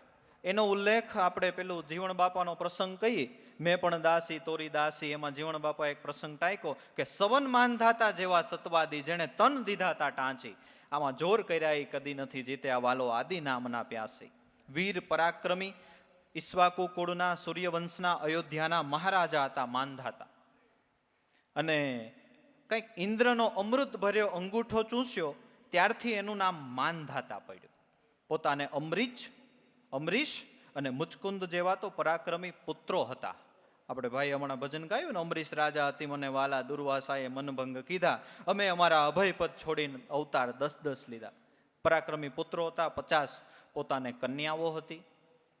અને પ્રજાની ખૂબ એમને પ્રેમ પ્રાપ્ત કર્યો હતો. અને એના જીવનનો એક એવો પ્રસંગ છે કે 12 વર્ષ સુધી સતત દુકાળ પડ્યો, વરસાદનું એક ટીપું ન પડ્યું. પછી માંધાતા રાજાએ પોતાના તપના બળે કરી અને વરસાદ વરસાવ્યો અને પ્રજાને સુખી કરી. અને એવું કહેવાય કે આખી જિંદગી કુલગુરુ પોતાના વશિષ્ઠ મહારાજની છાયામાં રહી અને એમને રાજ ચલાવ્યું. કંઈક અસુરોની સામે એમને યુદ્ધ કર્યું અને શરીર ઉપર કંઈક ઘાવ સહન કર્યા. એટલે જીવણ બાપાએ એવું લખ્યું કે સમન માંધાતા જેવા સતવાદી, જેને તન દીધાતા ટાંચી, અને અંતે પોતાના સ્વામી માટે પોતે આ શરીરનું બલિદાન આપ્યું. એમ પણ સવન માંધાતા જેવા સતવાદી, એને તન દીધાતા ટાંચી. સવન એટલે શ્રવણ, જેણે માત પિતાની સેવા કરી, તનને ટાંચ્યું અને અંતે માત પિતાની સેવા કરતા કરતા આ દેહનો એમને બલિદાન આપી દીધું. સવન માંધાતા જેવા સતવાદી જેણે તન દીધા હતા ટાંચી. મૂળ આપણી વાત એટલી જ હતી કે દીપક બુજાઈ જાય કે આ શાસ્ત્ર સાક્ષી આપે છે, આપણા ઘરની વાત નથી. જબ સો પ્રભંજન ઉરગૃહ જાય તબહી દીપ વિજ્ઞાન બુજાઈ. ગ્રંથ હવે દીપક બુજાઈ ગયો તો શું થયું કે મૂળ તો એક વખત બુદ્ધિને પેલી જળ ચેતનની ગાંઠ ખોલવી હતી, એ ન ખોલી, બરાબર ને? ગ્રંથિ ન છૂટી. આ સિદ્ધાંત ઉપર આપણા સંતો કહે છે. આમ તો આ કહેવાય ગ્રંથિ પણ ગાંઠ, પણ આમ તો ગાંઠો છે, ગાંઠો. દેહાધ્યાસની મોટી આંટી જો તમે, આ ગૂંચવાણી બહુ ઘાટી. એમાંથી તો તમે સાર સમજાવન હાર સદગુરુ દયાળુ દેવારામ મારા હૃદય મંદિરના શ્યામ સદગુરુ.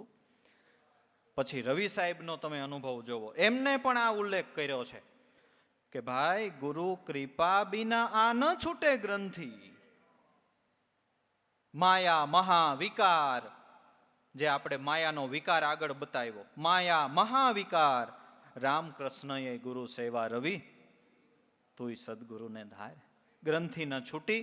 દીપક ઠર્યો એટલે મીટાશો પ્રકાશા. પાછું હતું એવું ને એવું અંધારું થઈ ગયું.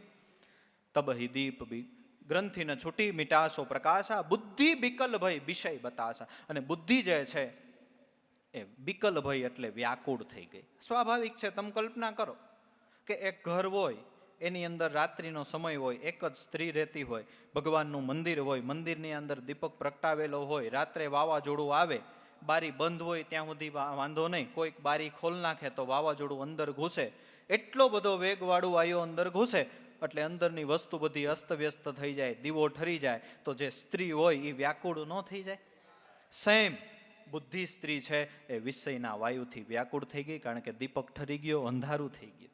કર્યું કરાવ્યું બધું ચોપટ થઈ ગયું. અત્યાર સુધી જે કાંઈ કમાણી કરી હતી એ પૂરી થઈ ગઈ. એટલે સંતો શું કહે છે કે આમાં ચડતા વાર લાગે છે, પડતા વાર લાગતી નથી. એટલે આ અજરા જરા નો જાય, માટે થોડે થોડે સાધ પીઓ માણા રાજ. આડા ઉભા વાક ઘણા ચડવું છે આપણે મેરુ ને અસમાન. આ અજરા જણ્યા નો જાય, માટે થોડે થોડે સાધ પીઓ માણા રાજ. કર્યું કરાવ્યું બધું ચોપટ થઈ ગયું. વિચાર તો કરો, બધું ચોપટ થઈ ગયું. હવે કઈ કક્ષા ઉપર સાધક પહોંચ્યો કહેવાય, જેને સોહમ અસ્મીનું ચિંતન થઈ ગયું અને એને ઈ જ્યોતિને ઠારી નાખી. કેટલું એનું, મેં કીધું ને અવિદ્યા છે ને એ એક ઈશ્વરની જ દીકરી છે, એનું બળ કાંઈ જેમ તેમ તો નથી. એટલે આ બધું અત્યાર સુધીની બાજી બગાડી, તો ઈ બાજી કોને બગાડી વાલા, ઈ વાત કરે છે.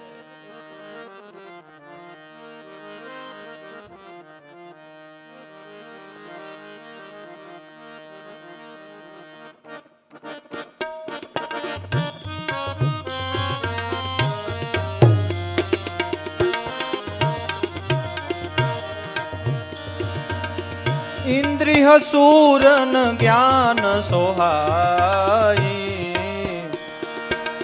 વિષય ભોગ પર પ્રીત સદાઈ.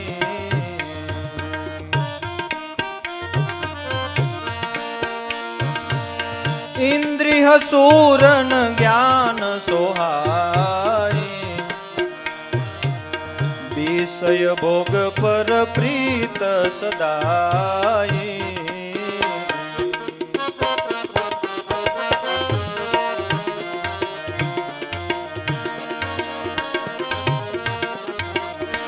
ઇન્દ્રિય સૂરન જ્ઞાન સોહાઈ, વિષય ભોગ પર પ્રીત સદાઈ.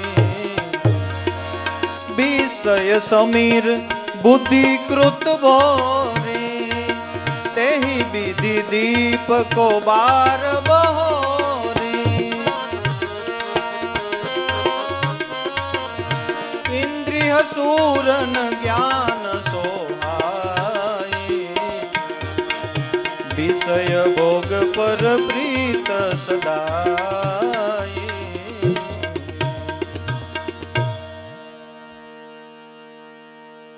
કક્ષાએ પહોંચ્યા પછી આપણને કોને પછાડ્યા? કે ઇન્દ્રિય સુરન જ્ઞાન સોહાઈ, વિષય ભોગ પર પ્રીત સદાય. આપણી ઇન્દ્રિયોના દેવતાઓએ. કારણ કે ઇન્દ્રિયોના દેવતાઓને સ્વાભાવિક રૂપે જ જ્ઞાન પ્રિય નથી. ઇન્દ્રિય સુરન જ્ઞાન એને સ્વાભાવિક રૂપે જ જ્ઞાન ગમતું નથી. અને એનો પ્રત્યક્ષ પુરાવો કે 2 કલાક સત્સંગમાં આપણે બેઠા હોય તો એમાં કદાચ આપણને કંટાળો આવશે, પણ 4 કલાક આપણે સરખે સરખા મિત્રોની સાથે અલગ મલકની વાતોએ ચડી જાય તો આપણને કંટાળો નહીં આવે. એનું કારણ હોય ને કંઈક. શું કારણ છે? એ કાગભૂષણજી મહારાજ ગરુડજીને કહે છે કે ઇન્દ્રિય સુરહન જ્ઞાન સોહાઈ. વર્ષોથી ઇન્દ્રિયોના દેવતાઓને જ્ઞાન સ્વાભાવિક રૂપે જ પ્રિય નથી. વિષય ભોગ પર પ્રીત સદાય. વિષયો જ એને પ્રિય લાગે છે, વિષયો જ એને ગમે છે, એને સ્વાભાવિક પ્રિય નથી. આપણે જમવા બેઠા હોય, બરાબર? હવે દાખલા તરીકે ચૂરમું પીરસાણું અને બાજુમાં ચાઇનીઝ પીરસાણું, બરોબર? હવે આપણને ખબર છે કે આપણા માટે હિતકર તો ચૂરમું જ છે ને, પણ છતાંય આપણી ઇન્દ્રિયો કેને ગ્રહણ કરશે? ચાઇનીઝને. કેમ? કે ઇન્દ્રિય સુરન જ્ઞાન સોહાય, વિષય ભોગ પર પ્રીત સદાય. એક કાચું કાપીને મૂકે ને બાજુમાં ખીચું મૂકે. હકીકત આપણા માટે હિતકર કાચું છે, પણ આપણે પેલા ખીચું લઈ. કેમ? કે ઇન્દ્રિય સુરન જ્ઞાન સોહાય, વિષય ભોગ પર. મને હમણાં એક ડોક્ટરે 2-3 મહિના પહેલા પ્રશ્ન કર્યો હતો, હોમિયોપેથિક ડોક્ટરે. મને કે તમારી થાળીમાં એક બાજુ શાક રોટલી હોય અને એક બાજુ પાણીપુરી હોય, તો તમે પેલા શું લ્યો? મેં કીધું પાણીપુરી. પછી એને એ પ્રશ્ન ન કર્યો પાણીપુરી શું કામ લ્યો, નતર મારે આ ચોપાઈ કેવી હતી કે ઇન્દ્રિય સુરન જ્ઞાન સોહાય, વિષય ભોગ પર પ્રીત સદાય. આપણી ઇન્દ્રિયો વર્ષોથી દેહાંતોથી વિષયના સુખ જ ભોગવતી આવે છે. અને જોજો, આપણી આસક્તિ ખાવા પીવામાં વધારે હોય ને, એટલે આપણને સત્સંગમાંથી નહીં અમુક પોઈન્ટ યાદ રહે, અમુક પોઈન્ટ યાદ નહીં રહે. બાપાજી ક્યારેક ક્યારેક કહે ને કે ભાઈ ખવાય ત્યાં સુધી ખાઈ લેવું, ઈ યાદ રહે. પછી પાછળ કહે છે દર વખતે કે ભાઈ કાંઈ વાંધો ન હોય ને તો, ઈ યાદ ન રહે.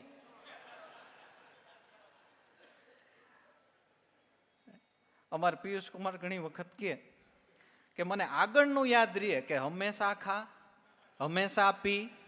પાછળની લાઈન નથી યાદ રહેતી. ન રહો ગફલત મેં ઈ કદમ, ઈ નહીં. હંમેશા ખા, હંમેશા પી, વાહેલું યાદ નહીં રહે.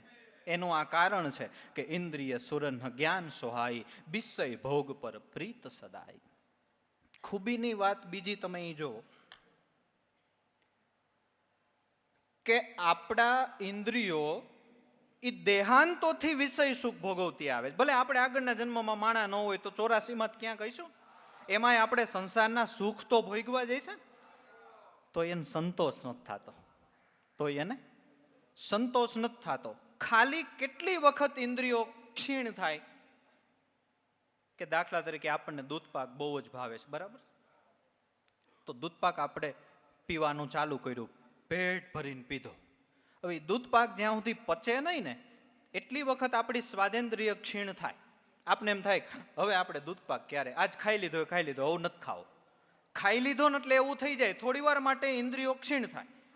જેવું એ પાચન થઈ જાય ને પાછી ભૂખ લાગે ને આપણને જો બહુ પ્રિય હોય ને તો પછી બીજી વખત આપણે આપે ને તો પાછો આપણે એટલો જ પી જાય.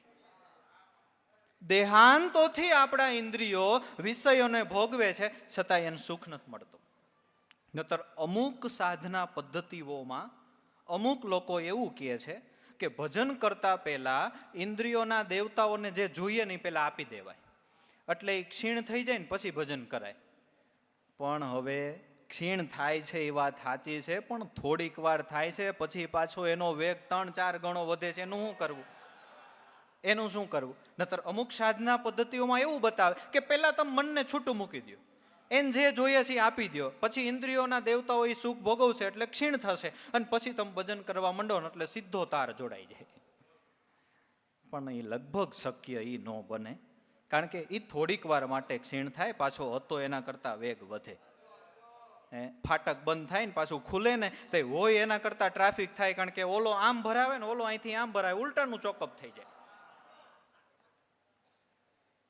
ઉલટાનું ચોકઅપ થઈ જાય.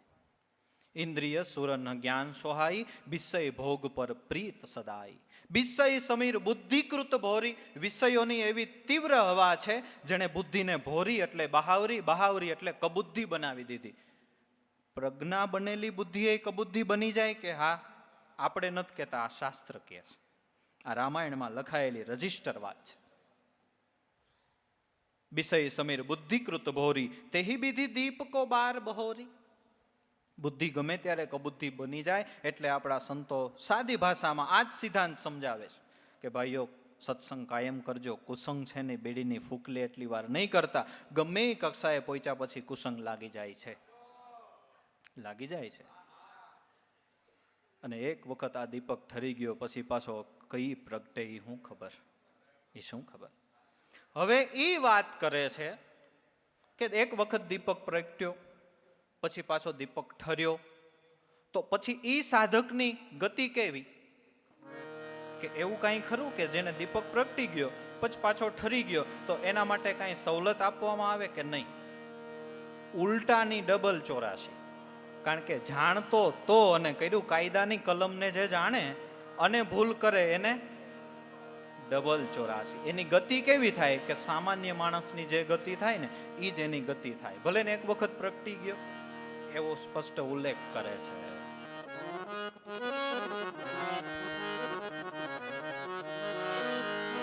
તબ ફિર જીવ વિવિધ વિધિ પાવઈ સંસ્કૃતિ કલેશ. હરિ માયા અતિ દુસ્તર.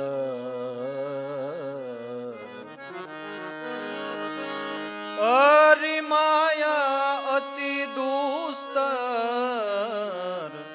તરી ન જાય બિહગેશ. તબ ફિર જીવ વિવિધ વિધિ ફાવઈ સંસ્કૃતિ. પછી જીવ વળી પાછો 84ના ચક્રમાં ચડી જાય. વિધિના વિધાન પ્રમાણે વિધિ પાવઈ સંસ્કૃતિ કલેશ. સંસ્કૃતિ એટલે જન્મ મરણના દુઃખમાં પાછો પડી જાય. પુનરપી જનનમ પુનરપી મરણમ પુનરપી જનની જઠરે શયનમ. આ સંસારે ખલદુસ્તારી કૃપયા પાહી ત્રાહી મુરારી. ભજ ગોવિંદમ ભજ ગોવિંદમ. તબ ફિર જીવ વિવિધ વિધિ પાવઈ સંસ્કૃતિ કલેશ. પાછો 84 પડી જાય. હરિ માયા અતિ દુસ્તર. તરી ન જાય બિહગેશ. બિહગેશ એટલે હે પક્ષીરાજ ગરુડજી, આવી ભગવાનની માયા દુર્લભ છે. હરિ માયા અતિ દુસ્તર. આને તમે સામાન્ય નહીં માનતા. હવે આપણે કાંઈ વાંધો ન આવે ને હવે આપણે સમર્થ ગુરુ મળી ગયા એ વાત સાચી છે, પણ એ તો એની છાયામાં હોય તો. હરિમાયા અતિ દુસ્તર. તરી ન જાય બિહગેશ. સહજ રીતે આને કોઈ નથી તરી શક્યું. હા, સહજ રીતે તરી ગયા છે, પણ કોણ? કે ભવસાગરમાં જે ગુરુ નાવે ચડી તો સહજ મેં આવ્યા સાગર પાર. મારી હોડીને હેલા કશું ન નડ્યા, એક સદગુરુ મળી ગયા તા. સાવધ હાંકનાર. એટલે હે ગરુડજી, આ વાત, આ જ્ઞાનનો સિદ્ધાંત જે હું તમને કહું છું એ સાંભળવામાં મને જેટલી કહેવામાં મજા આવે છે, તમને જેટલી સાંભળવામાં મજા આવે છે, એટલું આ વસ્તુ જીવનમાં અપનાવવામાં સહેલી નથી. કહત કઠિન સમુજત કઠિન. કહત કઠિન સમુજત કઠિન. સાધત કઠિન વિવેક. હોય ગુનાક્ષર ન્યાય. જો પુનીહ પ્રત્યુહ અનેક. કહત કઠિન, કેવું કઠણ છે, પણ એના કરતાં સમજવું વધારે કઠણ છે. એના કરતાં જીવનમાં સાધનરૂપ બનાવવું વધારે કઠણ છે. શ્રવણ કરતાં મનન કઠિન, મનન કરતાં નિધિધ્યાસ કઠિન છે. કઠિન છે. કહત કઠિન સમુજત કઠિન સાધત કઠિન વિવેક. વાત કરવાની તો મજા આવે ભાઈઓ, પતડેલા મનને પાછે રૂવાડે તો રોમે રોમે રંગ લાગે. એ વાત સાચી છે, પણ પેલા આપણે તો બિસ્ટોલું બંધ કરવી પડે, પેલા આપણે તો બિસ્ટોલમાં મન છે એ પાછું વાળવું પડે. આપણે હજી એમાંથી પાછું ન વાળ્યું હોય તો આપણે તો એમ ગવાય કે આપણી સુરતા માવામાં બિસ્ટોલમાં કોઈ લગાવે તો 32 દાંતમાં રંગ લાવે. મજા આવે મજા આવે, આવી કોઈ ધુવાડાની હોડી મચાવે. કહત કઠિન સમજત કઠિન સાધત કઠિન વિવેક. વિવેક વિવેક પૂર્વક સાધન રૂપ આ સિદ્ધાંતને જીવનમાં અપનાવો એ બહુ કઠણ છે. હોય ગુણાક્ષર ને આય પુનિહ પ્રત્યુહ અનેક.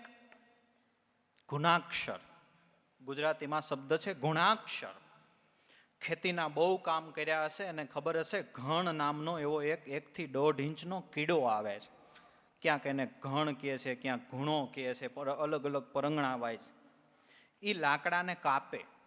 લાકડાને કાપતા કાપતા એને જ કંઈ ખબર નથી, એ તો નિર્દોષ છે, પણ લાકડાને કાપતા કાપતા ઘણી વખત સંયોગવશ અમુક અક્ષર કોતરાઈ જાય. આપણે જોઈએ તો આપણે એમ લાગે કે લે આ તો ઘણ નામના કીડાએ લાકડામાં ક કોતર્યો, આને ગ કોતરો, આને 5 કોતરા, આને 7 કોતર્યા. સંયોગવશ ક્યારેક એવું થઈ જાય. એના ઉપરથી શબ્દ આવ્યો ગુણાક્ષર.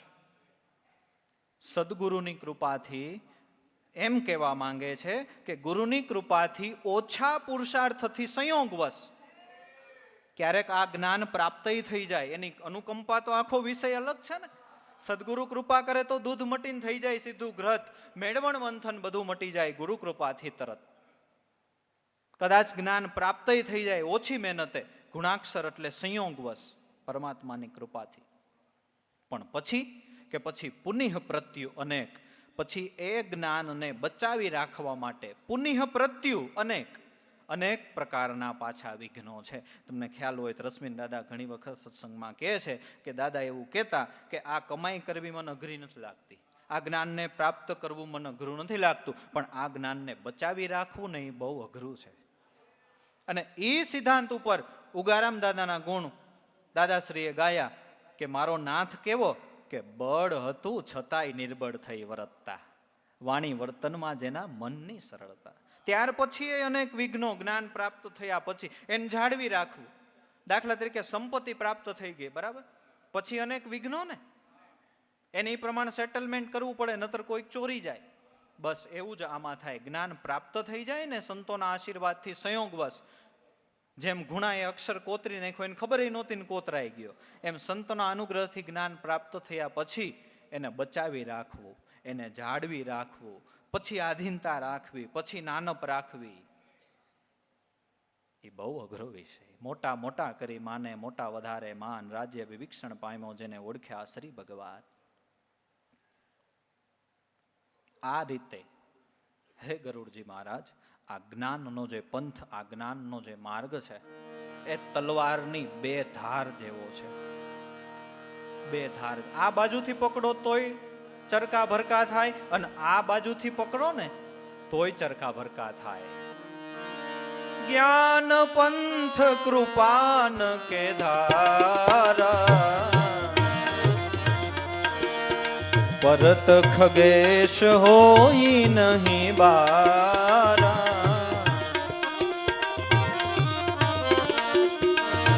જ્ઞાન પંથ કૃપાન કે ધારા, પરત ખગેશ હોય નહીં બારા. જો નિર્વિજ્ઞ પંથ નિર્બહે, સોઈ કેવલ્ય પરમ પદ લહે.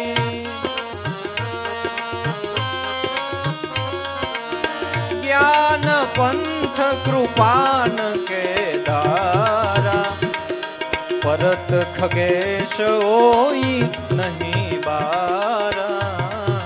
પરત ખગેશ ઓઈ નહીં બારા. આ રીતે જ્ઞાન પંથ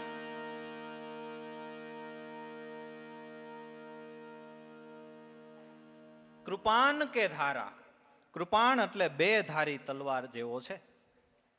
2 ધારી તલવાર તો 2 બાજુની ધાર કઈ એ સમજવું પડે ને કે જ્ઞાનનો પંથ બે ધારી તલવાર જેવો, બરાબર? જ્ઞાન પંથ કૃપાન કે ધારા.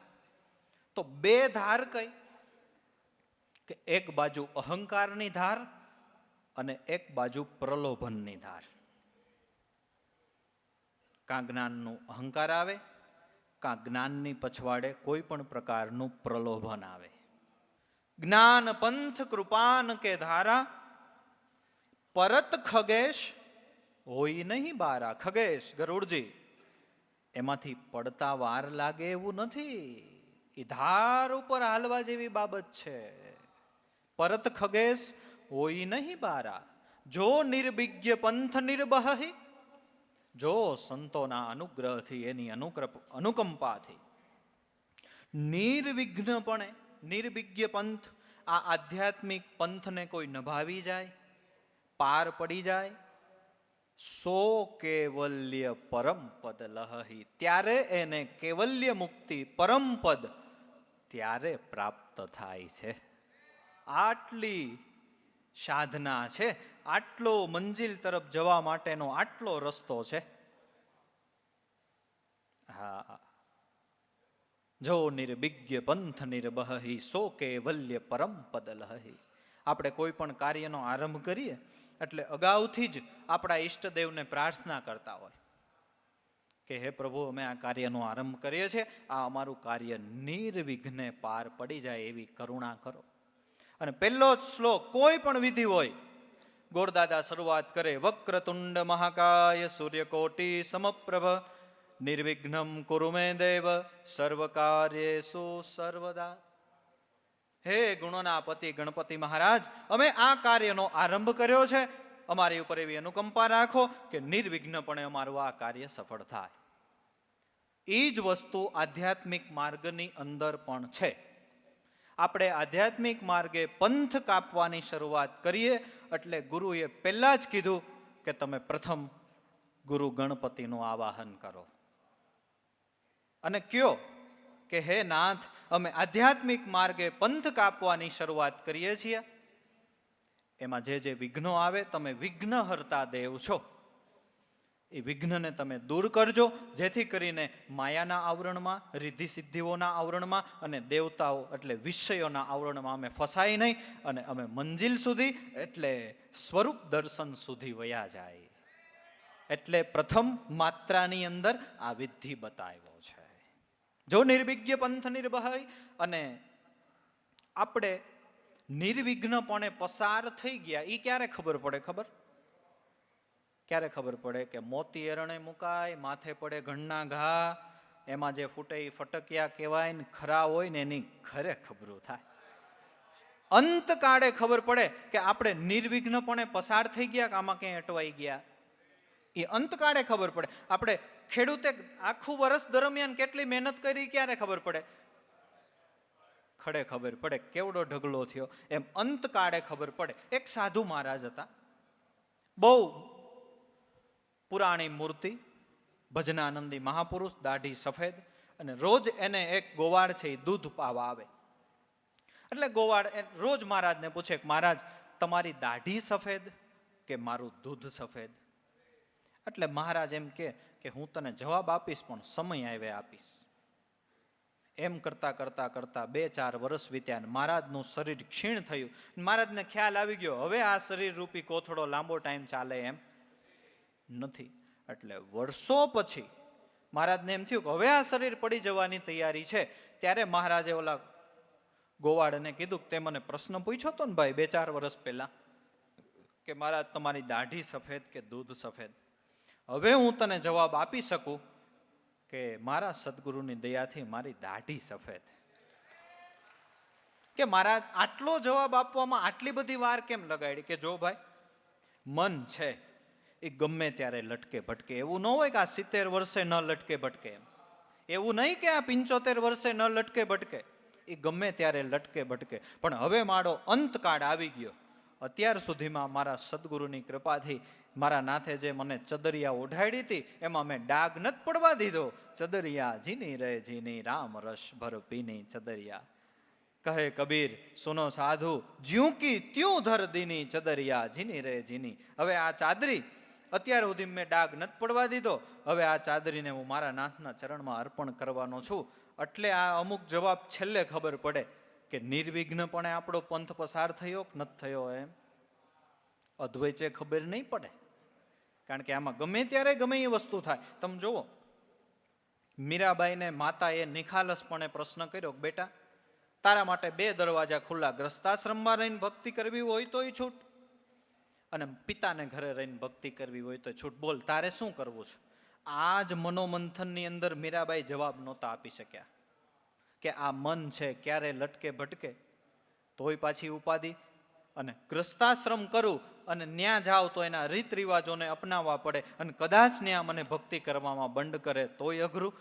આ દ્વિધામાં એ જવાબ ન આપી શક્યા. જો નિર્વિજ્ઞ પંથ નિર્બહી, નિર્વિઘ્નપણે આ પંથને કોઈ પસાર કરી જાય, સો કેવલ્ય પરમ પદ લહી. ત્યારે કેવલ્ય મુક્તિ જેને શાસ્ત્રએ કીધી, પરમપદ જેને કીધું, આપણા સંતોએ જેને મહાપદ કીધું. એટલે જુઓ, ટેકમાં શું શબ્દ વાપરો? સખી મહાપદની વાત, પછી હું લખ્યું પાછળ? કોઈ એક જાણે.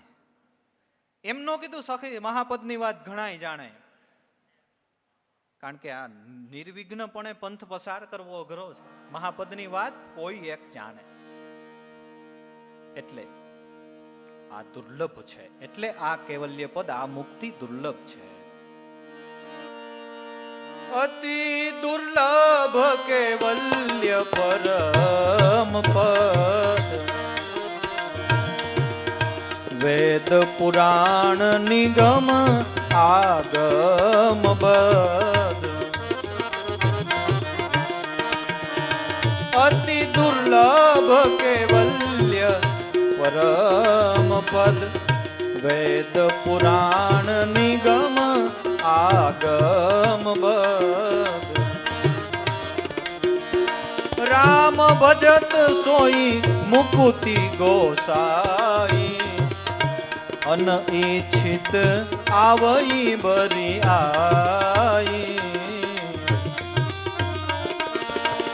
રામ ભજત સોઈ મુકુતિ ગોસાઈ, અનઈચ્છિત આવઈ બરી આઈ. શ્રી રામ જય રામ, જય જય રામ. શ્રી રામ જય રામ, જય જય રામ. એટલે અતિ દુર્લભ કેવલ્ય પરમપદ આ પ્રાપ્ત કરવું બહુ દુર્લભ છે. દુર્લભા મનુષ્ય દેહો, દુર્લભા તત્વદર્શનમ, દુર્લભા સહજા અવસ્થા, સદગુરુ કરુણા વિના. અતિ દુર્લભ કેવલ્ય પરમપદ, આવું વેદ પુરાણ નિગમ આગમ બદ. આવું વેદ પણ કહે છે, પુરાણ પણ કહે છે. વેદ પુરાણ નિગમ આગમ બદ. આગમ બદ ઉપાસના માર્ગની અંદર આપણા હિન્દુ સનાતન સંસ્કૃતિમાં તંત્ર નામનું એક શાસ્ત્ર છે. નામ એનું તંત્ર છે. એ તંત્ર નામનું શાસ્ત્ર અને બીજા વગેરે શાસ્ત્રો પણ એમ કહે છે કે અતિ દુર્લભ કેવલ્ય પરમપદ, વેદ પુરાણ નિગમ આગમ બદ. તો આપણો પ્રશ્ન એવો થાય કે આ આટલું બધું દુર્લભ છે, બરાબર, જલ્દી કરીને પ્રાપ્ત નથી થતું, એમાં આટલા બધા વિઘ્નો આવે છે. હવે આપણે તો સામાન્ય સાધક, હવે આપણે તો સહજતાથી પ્રાપ્ત થાય તો કામનું, નતર આપણા માટે કામનું નહીં. એના માટે સંતોએ બીજો માર્ગ જે બતાવ્યો એ ભક્તિ માર્ગ બતાવ્યો. એ જ્ઞાનના સિદ્ધાંત કરતા, એટલે જ્ઞાન માર્ગ કરતા સુગમ છે. ઈ કયો? હે ગોસાઈ રામ ભજત સોઈ મુકુતિ ગોસાઈ. હે ગોસાઈજી, માત્ર બીજું કાંઈ કદાચ યાદ ન રહે, બીજું કાંઈ ન આવડે, અને બીજી વધારે કદાચ મેં તમને અત્યાર સુધી જ્ઞાનનો સિદ્ધાંત કીધો એમાં જ કાંઈ સમજણ ન પડી હોય તો હવે મારી એક વાત યાદ રાખી લ્યો કે રામ ભજત સોઈ મુકુતિ ગોસાઈ. ભોળા ભાવે ભગવાનનું ભજન કરવાથી સાધકને મુક્તિ મળે છે. રામ ભજત સોઈ મુકુતિ ગોસાઈ, અનઈચ્છિત આવઈ બરી આઈ. અનઈચ્છિત, ઈચ્છા કર્યા વગર, ખાલી ભજન કરવા માંડો, ઈચ્છા કર્યા વગર. આવઈ બરી આઈ એટલે હઠપૂર્વક, બરી આઈ એટલે મુક્તિ હાયલી આવશે. આ સિદ્ધાંત ઉપર નરસિંહ મહેતાનું પદ કે હરિના જન મુક્તિ ન માંગે. આપને એમ થાય મુક્તિ તો જીવનનું લક્ષ્ય, મુક્તિ ન માંગે. પણ હે ગોસાઈ રામ ભજત સોય મુક્ત. ભજન કરવા મંડો ને એટલે એ આફડી પાછળ આવી જશે. હરિના જન મુક્તિ નો માંગે, માંગે જન્મ જન્મ અવતારા. નિત્ય સેવા નિત્ય કીર્તન ઓત્સવ, નિરખવા નંદ દુલારા. નિર્વાણી નિર્વાણી જેના મુક્તિ ભરે પાણી. આ પદ નિર્વાણી અષ્ટ સિદ્ધિ નવનિધિ તો ન્યા કરે મજૂરી. ઓર વધેતા રાણી. આ પદ નિર્વાણી. રામ ભજત સોય મુક્તિ ગોસાઈ. અનઈચ્છિત આવઈ બરિયાઈ. નહીં ઈચ્છા કરો તોય મુક્તિ આવી જશે. એટલે ભાઈ ભાવે ભજો, કભાવે ભજો, પણ ચૂકી જવો નહીં આ સમો. ધરતી માથે બીજ પડ્યો એને ગણવો નહીં ઊંધો કે સમો. આ રીતે કાગભૂષણજી મહારાજ ગરુડજીને કહે છે કે કહેવું જ્ઞાન સિદ્ધાંત બુજાય. આ મેં તમને જ્ઞાનનો સિદ્ધાંત સમજી અને બુજીને કીધો છે. એટલે હજારો વાતો, અંતે સાર તો એક જ આવે છે વાલા, કે વાતડિયું 20,000 એમાં અકડી હાથ કરો. જોખો મટે જીવનો તન ઉગરી જાય. અને આજ સુધી વર્ષોથી તમે જોતા આવો તો હરિને જેણે જેણે ભજ્યા છે, ભોળા ભાવે પરમાત્માની બંદગી કરી છે, એની કોઈની તમે લાજ જતા જાણી ખરી? કેમ કે બસ રામ ભજત સોઈ મુક્તિ ગોસાઈ. અનઈચ્છિત આવઈ બરિયાઈ.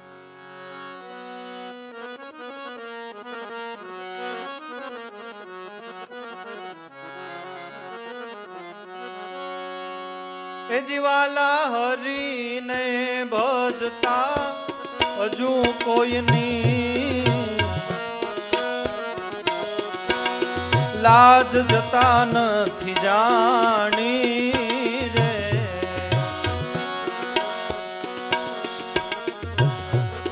સુરતા સાંભળ્યાને સાથ એમ વધે વેદને વાણી રે.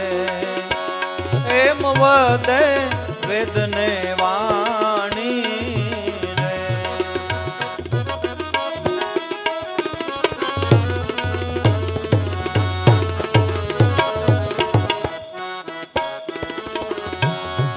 એ જીવાલે ઉગાર્યો ભક્ત પ્રહલાદ, હિરણ કશિપુ માર્યો રે.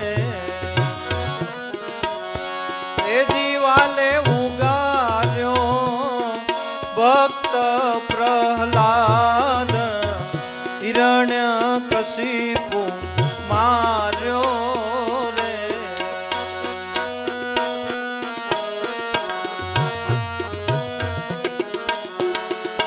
વિભીષણને આપ્યું રાજ, એ જી રાવણ સંહાર્યો રે.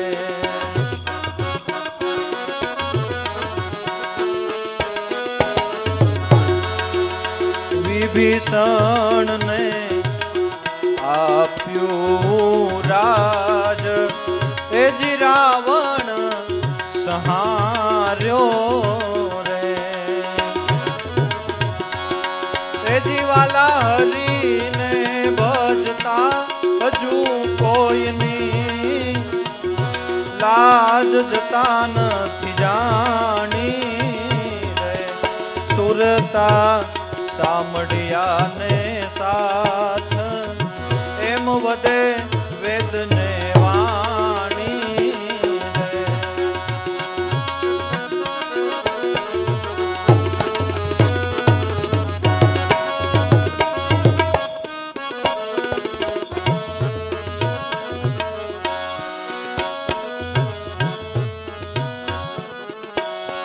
એ જીવાલે નરસિંહ મહેતાને હાર હાથો હાથ આપ્યો રે.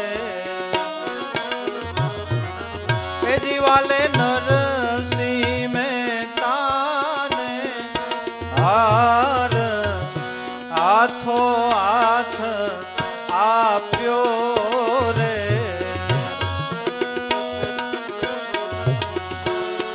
ધ્રુવને આપ્યું અવિચળ રાજ, પોતાનો કરીને સ્થાપ્યો રે, એ પોતાનો કરીને સ્થાપ્યો રે. જીવાલા હરીને ભજતા હજુ કોઈની એમે લાજ જતા નથી જાણી રે. સુરતા સામડિયાને સાથ એમ વધે વેદને વાણી રે.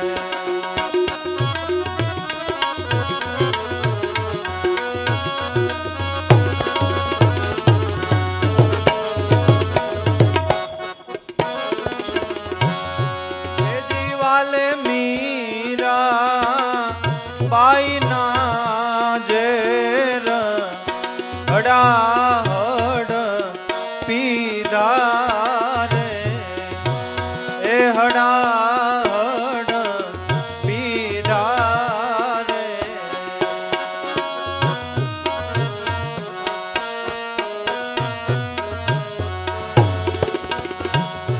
પાંચાળીના પુરિયા ચીર પાંડવ કામ કીધા રે. પાંચાળીના પુરિયા ચીર પાંડવ કામ કીધા રે.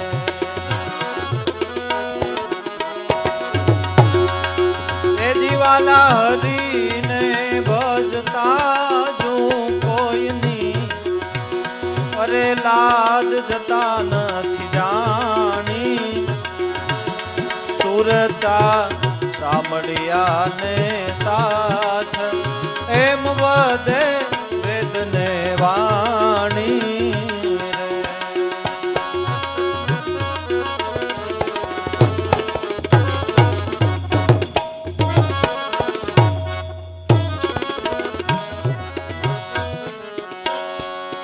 એજી આવો હરી રે ભજવાનો લાભ, એ ભજન કોઈ કરશે રે.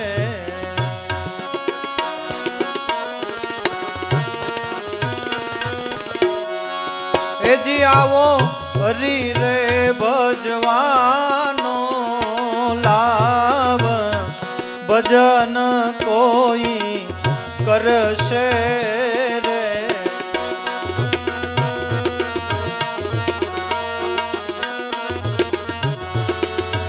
કર જોડી કહે પ્રેમળદાસ, ભક્તોના દુઃખને હરશે રે.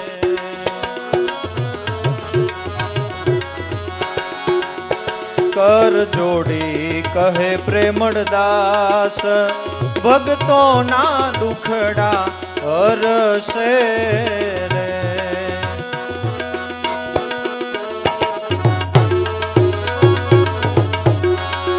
એ જીવાલા હરીને ભજતા હજુ કોઈની લાજ જતા નથી જાણી. સુરતા સામડિયાને સાથ એમ વધે વેદને વાણી, એમ વધે